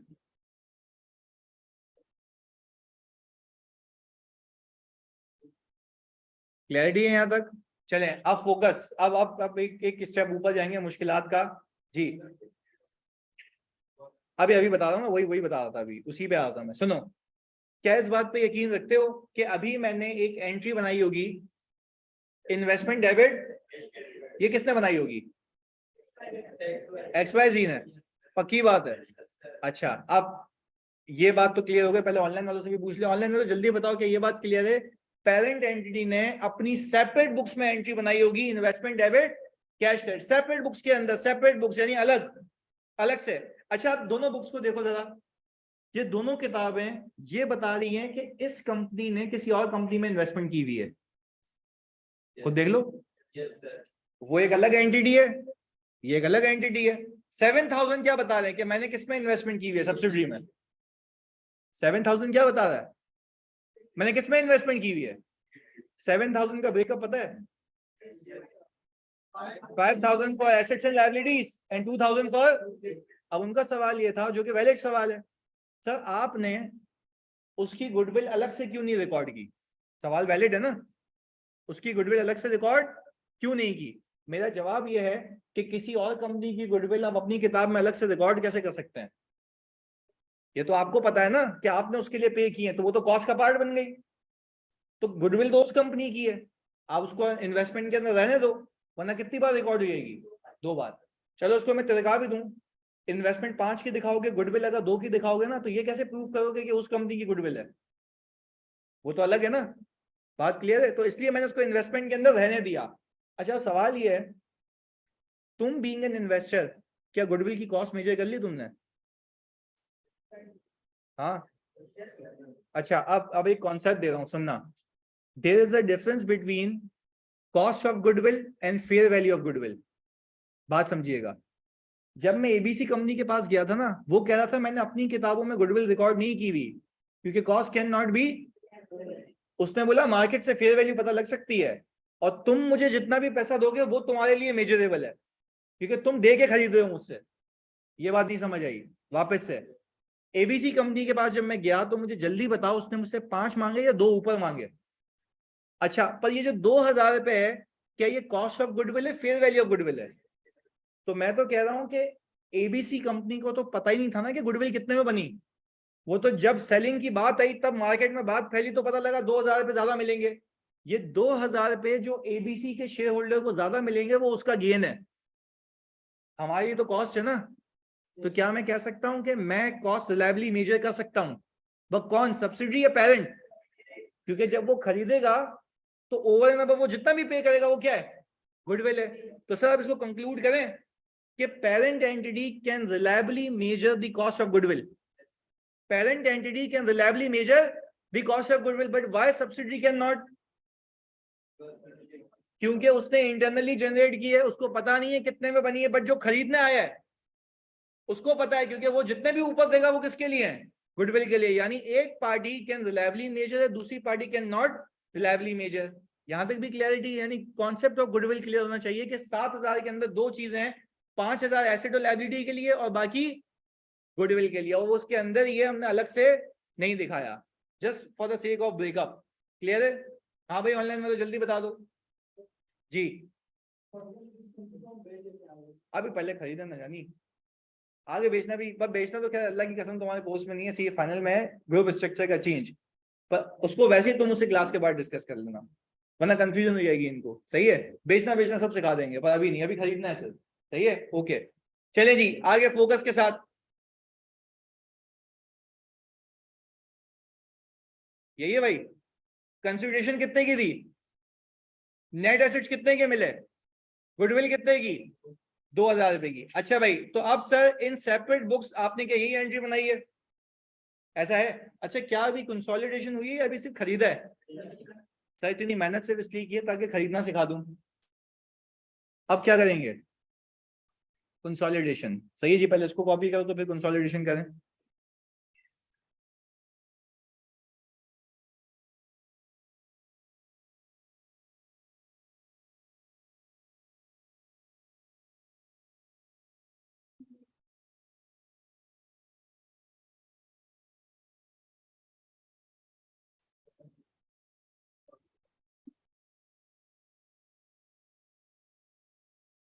ये स्लाइड बिल्कुल मैं आपको शेयर कर दूंगा जानी, पर आपको कॉपी में तो लिखना है ना, ऐसे क्या देख रहा है भाई। जानी हो गया यहाँ तक? तुम लोगों ने बुक नहीं ली अब तक? ले ली ना? ओ भाई अभी अगला हर सवाल ना इसमें से ही होना है, बुक में से, क्योंकि वो 1.5 2 पेज का सवाल होगा तो वो नहीं आएगा ना वन नोट पे। तो अपनी जिंदगी में अपने आप पे इन्वेस्टमेंट करो, उसका रिटर्न भी 6 महीने में आ जाएगा जब हम चले आओगे। तो आपका रिटर्न ऑन इन्वेस्टमेंट 6 मंथ्स, तो ये जी, तो फिर आप देख लीजिएगा, पे बैक पीरियड है आपका वो, बिल्कुल जैन। चलिए भाई आगे लेके चले इसको, आगे जी फोकस 7000, ये दो चीजें बता रहे हैं मैंने, अगेन चिल्ला चिल्ला के ये बताया आपको। आए जी बिस्मिल्लाह करते हैं कंसोलिडेशन की, ये हमने इसको साइड में लिया है। हाँ बिल्कुल चलेगी अलीशान, अब प्लीज फोकस के साथ। किससे पूछें यार, आप बताओ फरा, कि हमारे पास कंसोलिडेशन का मतलब क्या है, इंग्लिश में बताना।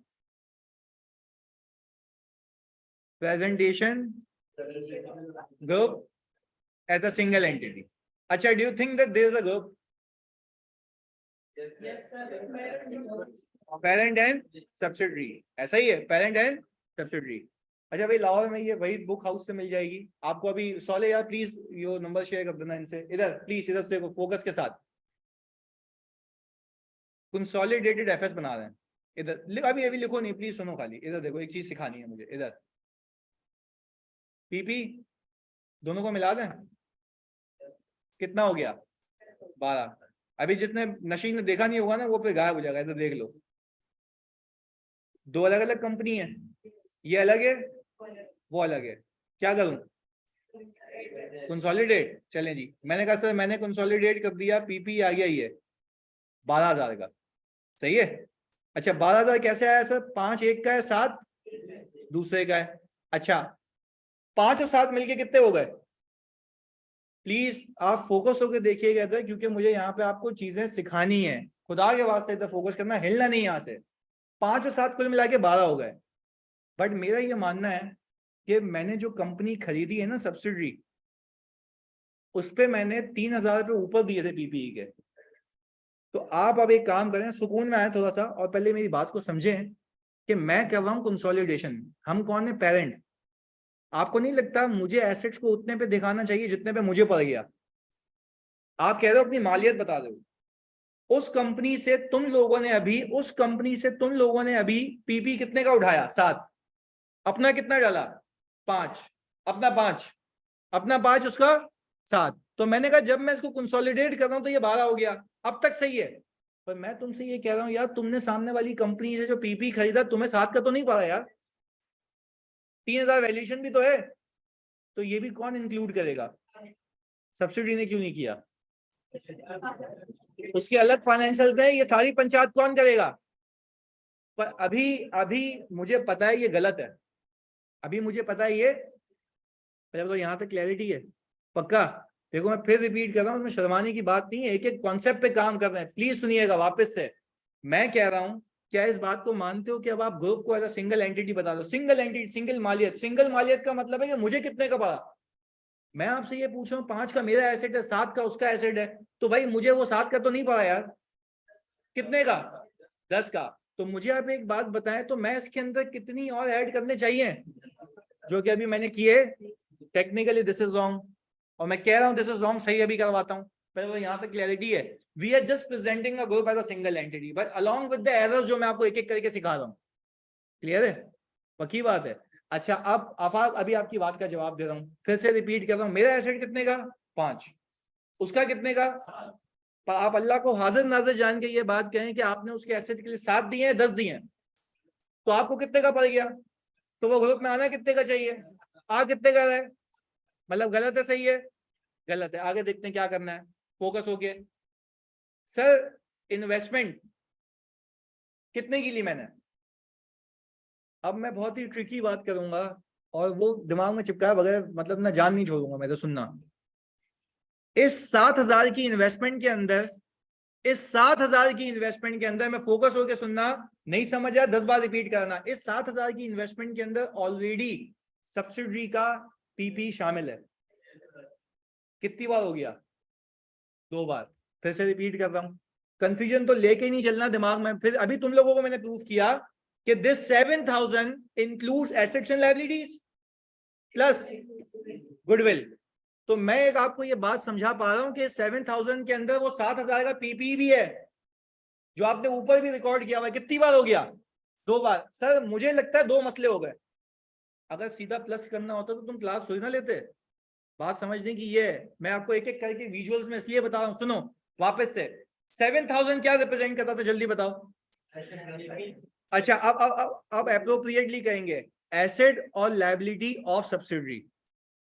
7,000 क्या रिप्रेजेंट करता था? Asset and liability of subsidiary plus goodwill. Clear है? तो क्या मानते हो कि इस इन्वेस्टमेंट के अंदर जो 5,000 है उसमें से पीपी भी इसके अंदर है 7,000 वाला, और लायबिलिटीज भी है, और गुडविल भी है, और इन्वेंट्री भी है।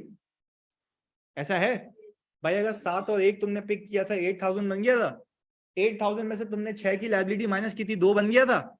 मैं तो ये तुम्हें कह रहा हूं कि इस इन्वेस्टमेंट के अंदर सब्सिडरी के एसेट्स ऑलरेडी शामिल हैं, और तुमने ऊपर अलग से भी ऐड कर दिया। तो कितनी बार हो गया? 2 बार। अच्छा, अब ओवरऑल पिक्चर बताता हूं, गलतियां कितनी हो गई हैं। 2।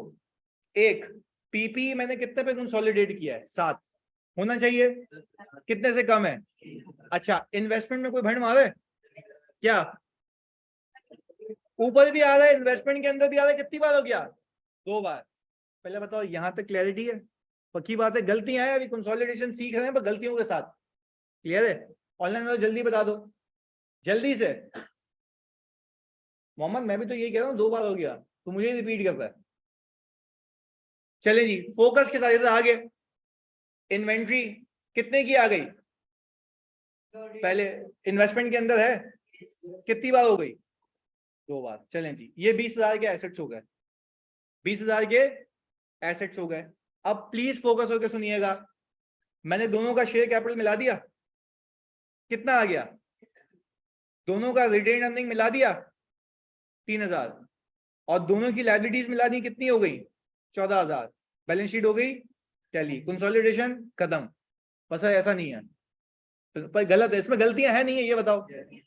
अच्छा, अब तक खुदा के वास्ते मुझे सोच के बताओ कितनी गलतियां है? पीपीए में कितने की गलती है? क्यों? हमने ज्यादा पे किए हैं, तो हमारे पास वो रिफ्लेक्ट ज्यादा पे ही होना चाहिए, पहली चीज। अच्छा, इन्वेस्टमेंट में क्या गलती है? डुप्लीकेशन आ गई है, होनी नहीं चाहिए। इन्वेंट्री जो आ रही है वो 7 में फिर शामिल है, और 7 के अंदर गुडविल भी शामिल है। यहां तक क्लैरिटी है? चलें जी, आगे सुनिएगा। शेयर कैपिटल दोनों कंपनीज का आ गया, रिटेन अर्निंग दोनों कंपनीज का आ गया, लायबिलिटीज। एक बात मानते हो, लायबिलिटी ऊपर इन्वेस्टमेंट में भी नेट हुई हुई है, ये भी गलती है। चलें, पर सर हमने कहा कि दिस इज रॉन्ग, तो आपसे मेरी इल्तिजा और रिक्वेस्ट की होगी, गलत वाली छापो पहले जल्दी से, वो वाला हिस्सा, फिर इसको हम सही करेंगे। अभी अभी सब सही कर रहा हूँ, मैं सब सिखा रहा हूँ। 3,000 है ना, वो भी तो गलती है।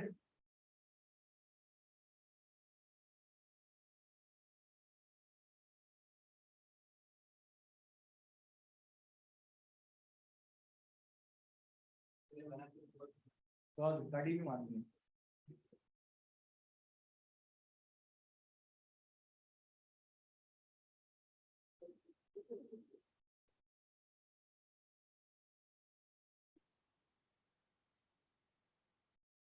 तो स्पीड में आ जानी।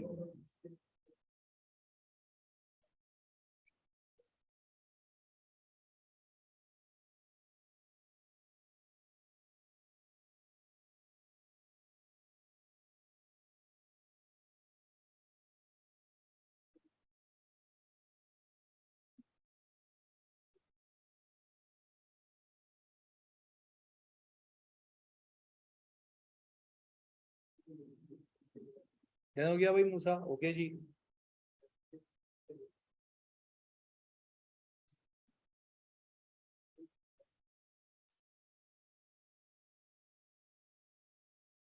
अच्छा, ये आपकी बैलेंस शीट डली है अभी? अच्छा बैलेंस शीट टैली है, बट क्या ये कंसोलिडेशन सही है या अलोंग विद द एरर?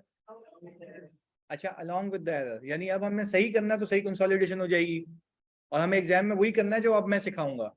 ये बताया था ताकि लॉजिक क्लियर हो सके कि गलतियां हैं इसके अंदर, सही है। अच्छा अब क्योंकि आप लोग चैम्प, मैं इसको पहले हटा दूं, हो गया ये।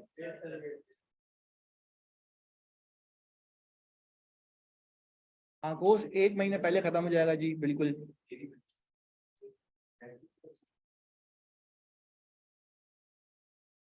अबे वो सीजे,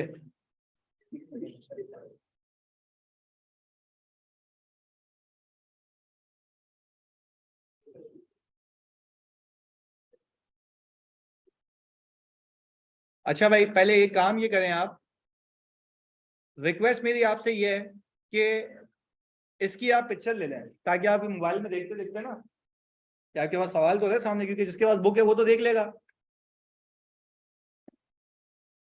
इस सवाल की और डेटा की पिक्चर ले लें। ये आप लोगों की खालिस्तानियों ने मुझे मजबूर किया है ये करने पे, क्योंकि मुझे पता है कि कोई बुक लेके नहीं आया होगा। इधर जल्दी प्लीज तस्वीर ले लें आप इसकी।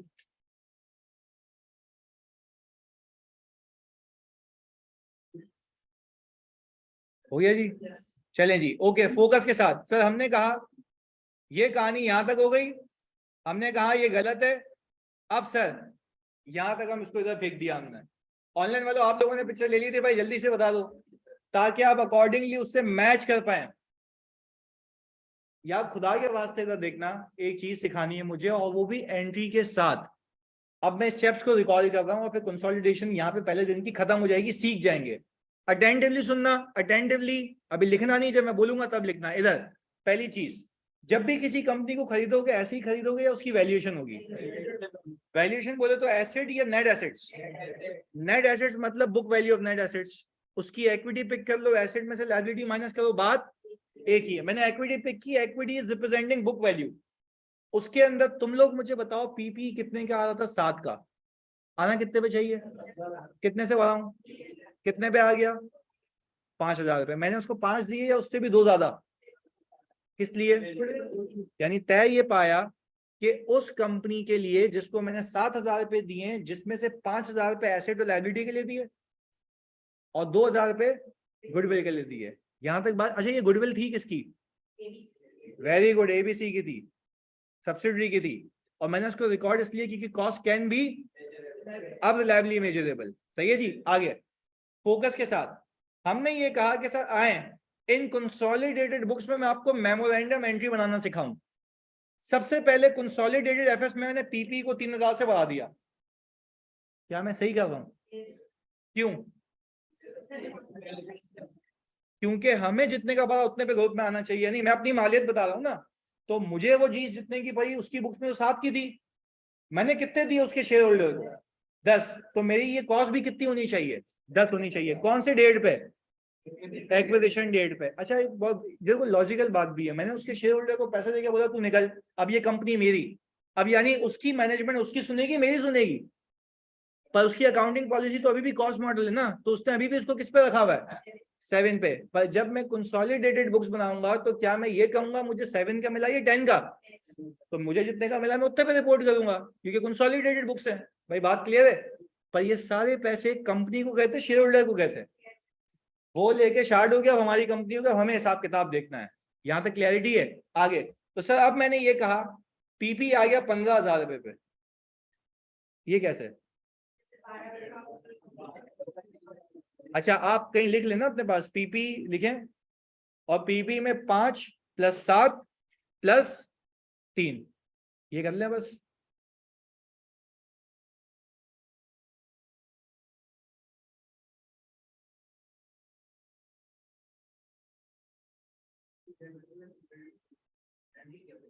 अभी तो एक बनी है ना, अभी कंप्लीट कराता हूँ ना मेरी जान। सही है, अभी तो पीपी डेबिट किया ना, अभी क्रेडिट करते हैं एक एक करके। हाँ भाई पीपी के कितने कंपोनेंट्स लिखे तुमने? 3। पेरेंट का 5, सब्सिडी का 7, और सब्सिडी की वैल्यूएशन का 3। सही है भाई? ऑनलाइन वालों यहाँ तक क्लियर है या नहीं? ओके आगे।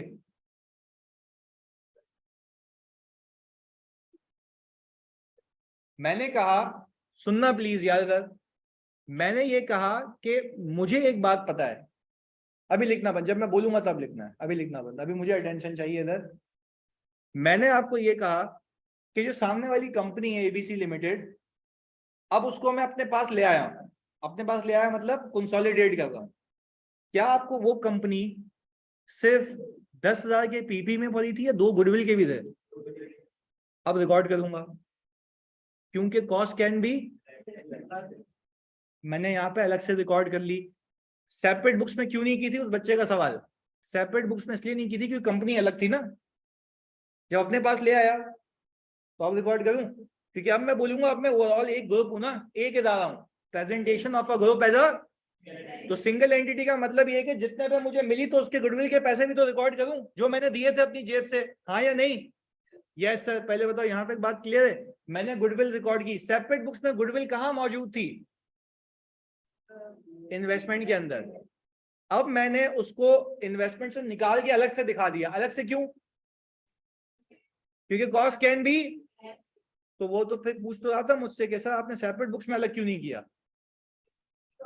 क्योंकि वो कंपनी अलग है, हम कंपनी अलग है। जब हमने उसको मिला दिया तो हमने कहा एक हो गया ना। तो अब जब cost can be reliably measurable मुझे पता है तो मैंने उस 7 में से 2 को अलग कर दिया। क्या गुडविल आई बात समझ? चले जी, यानी अब तक कितनी गलतियां सही की? 2। पहली, एसेट को किस पे लेके गया? फेयर वैल्यू पे। तुम ही वो लोग थे जो लेके गए थे। तो यार इट इज वेरी अननेसेसरी कि आप सामने वाली कंपनी को 7,000 पे पीपी को रिकॉर्ड करो जबकि तुम्हारी जेब से कितने लगे? 10। कितने ज्यादा? तो ये है। और फिर दूसरी चीज क्या रिकॉर्ड की मैंने, क्यों रिकॉर्ड की? तो पहले भी तो होती थी सेपरेट बुक्स में, अलग अलग एंटिटीज थी, तो हमने बोला था ये पैसे उसके लिए दिए हुए। जब उसको पास ले आए अपने मतलब कंपनी को इधर ले आए तो बात समझ आई कि भाई हमें 2,000 रुपये अलग से रिकॉर्ड करना है। भाई बात क्लियर है यहाँ तक? अबे जिंदा लाशों, हाँ या नहीं? Yes sir. तो अब मुझे एक बात बताएं सर, ये गुडविल भी आ गई। उधर देखो पीपी हो गया। अच्छा प्लीज एक एक करके तुम लोगों ने साथ देना है, ये तुम्हारे लिए सारी प्रेजेंटेशन। इधर पीपी सही हो गया। अच्छा अब एक और चीज समझा दो मुझे, इन्वेस्टमेंट में से 2,000 निकाल दिए? कौन से निकाले? गुडविल के, सही निकाले। इन्वेस्टमेंट में बचे कितने? 5,000। इन्वेस्टमेंट में मतलब नेट एसेट्स के अंदर तो 5 बचे ना इन्वेस्टमेंट के अंदर। अच्छा मैं आपसे ये बोल रहा हूं, अगर आप इस बात को मान पाए, मेरी फोकस होकर सुनना है ताकि क्लैरिटी से दिमाग में चिपक जाए ये बात। सुनो, मेरा ये मानना है जानी अभी कि जो बकाया 5,000 बच गए ना इन्वेस्टमेंट में, वो एसेट और लायबिलिटी के हैं। फिर रिपीट कर रहा हूं तुम्हारे लेवल पे आके, एक एक करके रिकैप। ऑनलाइन वालों फोकस होकर सुनना। पीपी 7 पे था, कितने पे ले आया?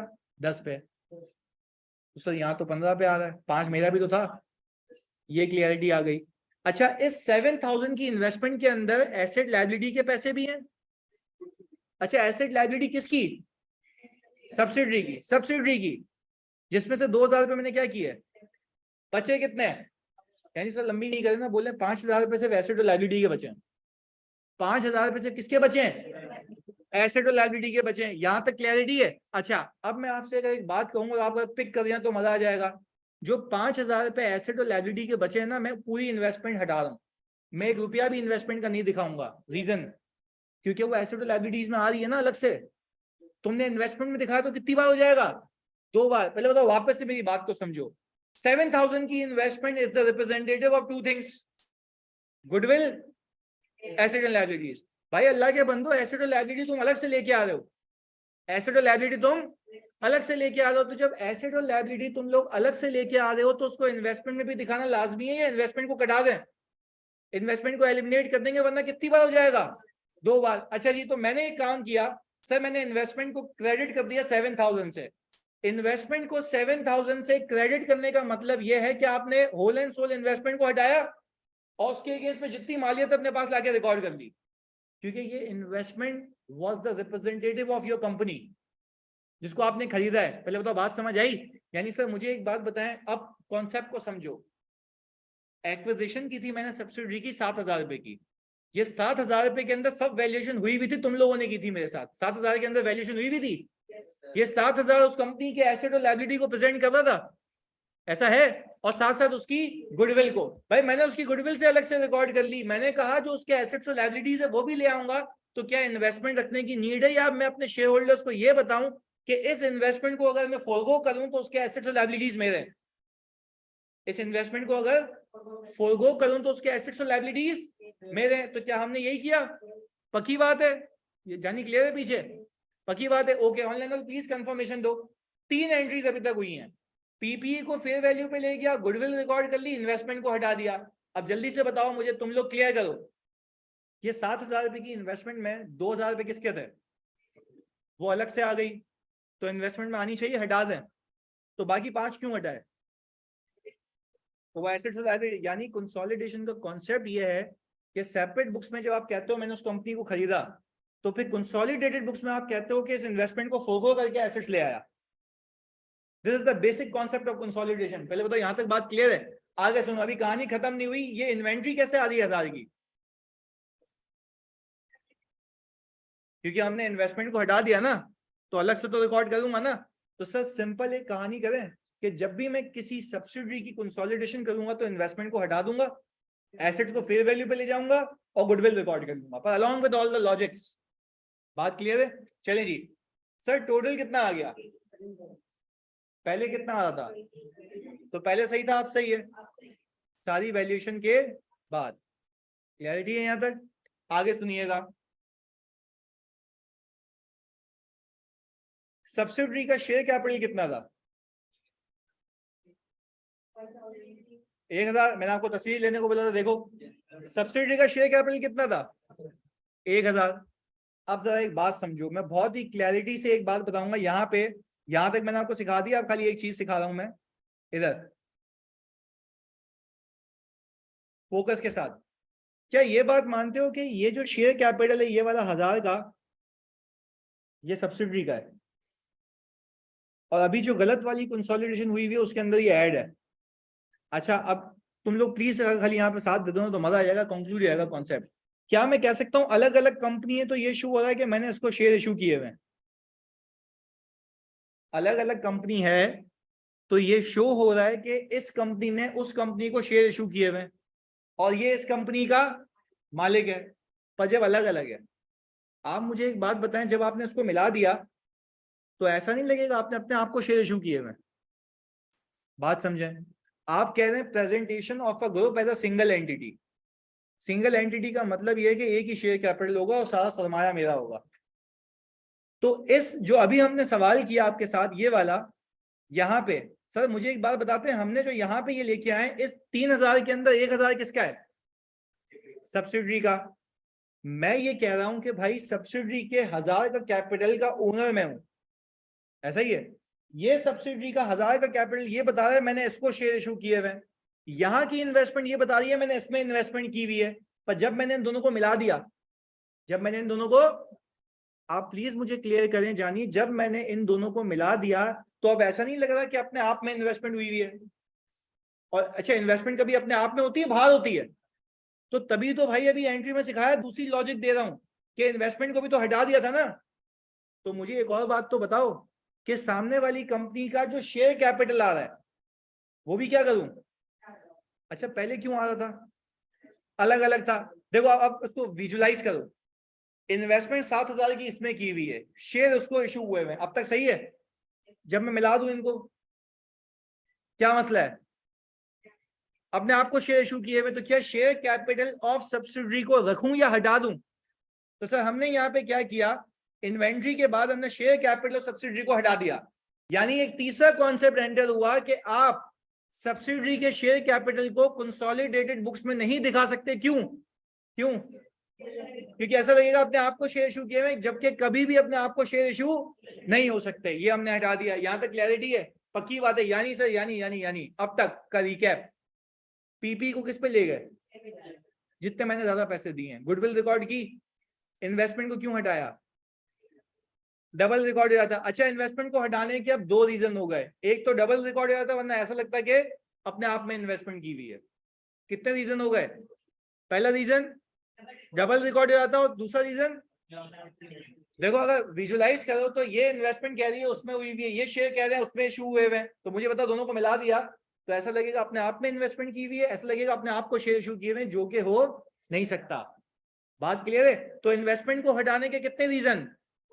पहला, डबल नहीं हो जाए, क्योंकि भाई तुम ही तो एसेट्स और लायबिलिटीज को रिकॉर्ड कर रहे हो ना, तो तुमने उसको हटा दिया, गुडविल भी अलग से रिकॉर्ड कर ली, तो इन्वेस्टमेंट को दिखाना मतलब वो डबल काउंट हो जाएगा, जो कि होना नहीं चाहिए। यहां तक क्लैरिटी है? अब दूसरी बात सुनो, दूसरी बात ये कि भाई इन्वेस्टमेंट को हटाने का दूसरा रीजन ये है कि जब ये कंपनी कह रही है मैंने उसमें इन्वेस्टमेंट किया हुआ, इट मेक सेंस, पर जब ये दोनों मिल गए तो अब लगेगा कि यही इन्वेस्टमेंट अपने आप में की हुई है, जो कि हो नहीं सकता। इन्वेस्टमेंट हमेशा कंपनी अपने आप में करती है, बाहर करती है?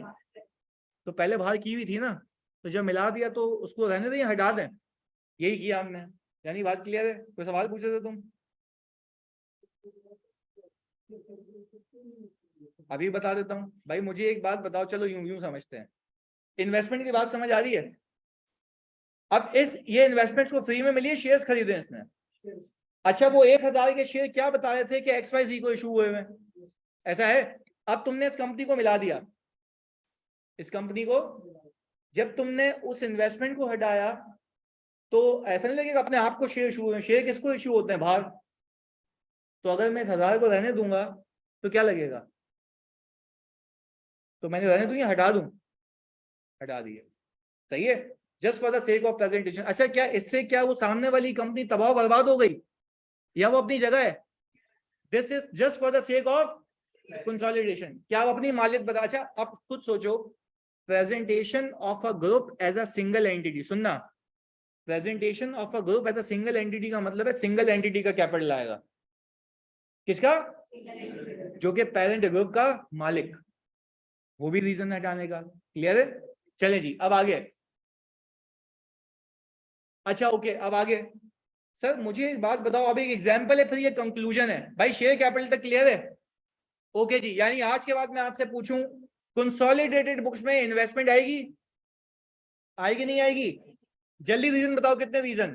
पहला, डबल रिकॉर्ड ना हो, अपने आप में इन्वेस्टमेंट नहीं लगे, दो चीजें हटा दी इसको। मुझे बताओ क्या शेयर कैपिटल आएगा? सिर्फ पेरेंट का आएगा, सब्सिडी का क्यों नहीं आएगा? ऐसा लगेगा अपने आप में इन्वेस्टमेंट, अपने आप को शेयर इशू किए हुए। और दूसरा रीजन बताने लगा हूं, दूसरा रीजन, जब तुम कह रहे हो कि presentation of a group as a single entity, तो सिंगल एंटिटी का मतलब है कैपिटल भी सिंगल एंटिटी आएगा, मालिक का आएगा, बाकी कोई कैपिटल नहीं आएगा। हम बोलेंगे सब साइड में रखो, सब हमारा सरमाया है, कैपिटल को हटा के। बात क्लियर है? पक्की बात है? और जल्दी से बता दो। बिल्कुल ऐसा है, यानी सर सलमान कह रहे हैं सर जो शेयर्स अपने आप को इशू हुए हुए, क्या हम उसको रहने दें या उसको हटा दें? हटा दिया हमने 1000 को। क्लियर है? बिल्कुल ऐसा ही अम्मा। अच्छा आखिर में जल्दी एक कॉन्सेप्ट, आखिरी कॉन्सेप्ट, इधर प्लीज प्लीज फोकस के साथ, इसी तरीके से मुझे एक बात बताओ। मैंने एक जानी इधर, बिल्कुल इधर फोकस जल्दी। मुझे एक बात बताओ, अगर मैंने 25 रुपए का एक शेयर खरीदा, सर फिर शेयर कैपिटल डेबिट क्यों हुआ? तो बेटा इक्विटी को खत्म करने के लिए क्या करोगे? डेबिट करोगे ना, ऐसा है? यही किया मैंने आमिर रजा। क्लियर है? इधर फोकस के साथ सुनो, एक एग्जांपल दे रहा हूं, फिर यहां से कनेक्ट कर दूंगा। मैंने 25 रुपए का शेयर खरीदा, उस पे उसकी वैल्यू 30 हो गई, मैंने कितने कमाए? 5 रुपए। फिर रिपीट कर रहा हूं, मैंने 25 रुपए का शेयर खरीदा, उसकी वैल्यू कितनी हो गई? 30, मैंने कितने कमाए? 5। अच्छा, मैंने उठा के ये शेयर विंजार को बेच दिए 30 के, ये 30 इसके लिए क्या है? कॉस्ट है। वो 5 मेरे लिए क्या है? इनकम। इनकम। 30 इसके लिए क्या है? 5 मेरे लिए क्या है? ये कब कमाएगा? जब प्राइस इससे ऊपर जाएगी। अब तुम लोग सब ना फोकस होकर जवाब देना मुझे, मैं फिर रिपीट कर रहा हूं, मैंने शेयर्स कितने के खरीदे? 25। एक आउट ऑफ द वे जाके एग्जांपल दे रहा हूं, हो कितने के गए? मैंने कितने कमाए? 5। मैंने इसको कितने के बेचे? 30 के। इसके लिए वो क्या है? ये कब कमाएगा? अच्छा, अब अगर मैं आपको ये बात यहाँ पे प्रूफ कर दूं तो मजा आ जाएगा। इधर देखो, इस रिटेन अर्निंग के अंदर, सब्सिडरी की रिटेन अर्निंग के अंदर, ये टोटल जो आ रही है, कितनी रिटेन अर्निंग है? 2। इसमें पेरेंट का पैसा भी है और सब्सिडरी का भी है, मानते हो? अच्छा, अगर मेरा बात ये कहना गलत नहीं है कि सब्सिडरी की रिटेन अर्निंग तुमने अभी गलत दिखाई हुई है, क्योंकि वो तुम्हारी कमाई है ही नहीं, तुम्हारी कमाई होगी इसके आगे। नहीं आई बात समझ? बात समझें, कॉस्ट है। तुम लोगों ने अभी जब वो बनाया था ना शेयर कैपिटल रिटेन अर्निंग, तुमने उसके लिए पैसे दिए हैं, तुम्हारी कमाई होगी इसके बाद। तो मैं अभी तो यही कह रहा हूं कि आप सब्सिडरी की एक्विजिशन डेट का रिटेन अर्निंग भी हटा देना। सब्सिडरी की एक्विजिशन डेट का रिटेन अर्निंग, यानी वे सिंपल रखते हैं ना, उसकी पूरी इक्विटी को हटा दो, क्योंकि तुम कमाओगे उसके बाद। यही तो कॉन्सेप्ट है। पहले बताओ बात समझ आई? यानी सर क्या मैं कह सकता हूं कि उसकी रिटेन अर्निंग को 1000 रुपए से मैं कटा दूंगा? लॉजिकली बताओ मुझे 1000 रुपए क्यों हटाए? हमारी कमाई नहीं है, तुमने पैसे दिए हैं इसके लिए। कमाई कब होगी? लॉजिकली कहूं, कमाई होगी रिपोर्टिंग डेट पे, जब कहानी इसके आगे बढ़ेगी। पहले बताओ बात क्लियर है? यानी सर प्लीज सुनिएगा, एक समझने की बात है, वो तो आईएफआरएस में सिंपल लिख के देता है, earning before acquisition should be eliminated. Earnings before acquisition should be eliminated. क्यों लिख के दे रहा है?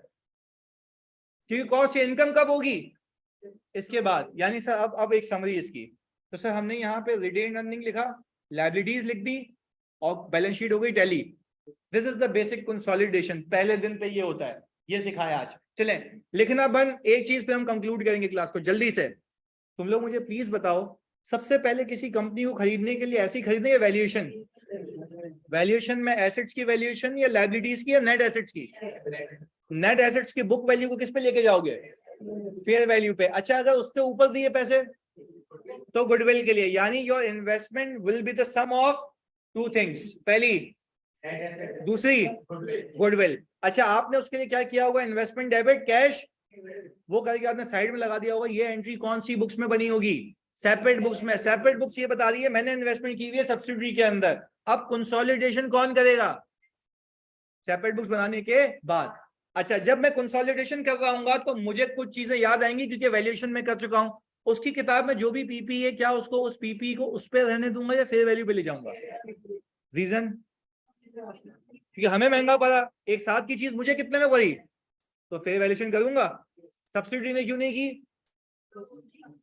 उससे इसका कोई ताल्लुक, हम ओनर चेंज कर गए ना, हमने जो पे किया हम उसमें दिखाएंगे उतना, सेपरेट बुक्स में कोई चेंज नहीं आएगा। अच्छा गुडविल दिखाएं, कॉस्ट कैन बी, और वो एक हो चुका है। अच्छा इन्वेस्टमेंट दिखाएं, कितने रीजन, एक तो डुप्लीकेट हो जाएगा और अपने आप पे इन्वेस्टमेंट लगेगी जो कि अलाउड, और जो भी एसेट्स है वो प्लस करके टोटल एसेट्स आ गए। अच्छा बात आती है शेयर कैपिटल की, पेरेंट का आएगा या सब्सिडी का आएगा? सिर्फ पेरेंट का, सब्सिडी का क्यों नहीं आएगा? ऐसा लगेगा अपने आप में इन्वेस्टमेंट की हुई, उसके लिए मैंने पैसे पे किए, कॉस्ट है मेरी, वो आना नहीं चाहिए। पहली चीज हो गई। दूसरी चीज रिटेन अर्निंग आएगा, क्यों? हमारी कॉस्ट से इनकम होगी इसके बाद से, यानी retain earning at the date of acquisition और सब्सिडी शुड बी एलिमिनेटेड। अच्छा तो मुझे एक बात बताओ, लायबिलिटीज आएंगी? तो आपने जब कंपनी खरीदी थी तो उसकी लायबिलिटीज भी लेके आए थे, भाई बात क्लियर है? This is acquisition date accounting. आपको क्विज मिल जाएगा, सही है जी, मिलते हैं अगली क्लास में। अल्लाह हाफिज।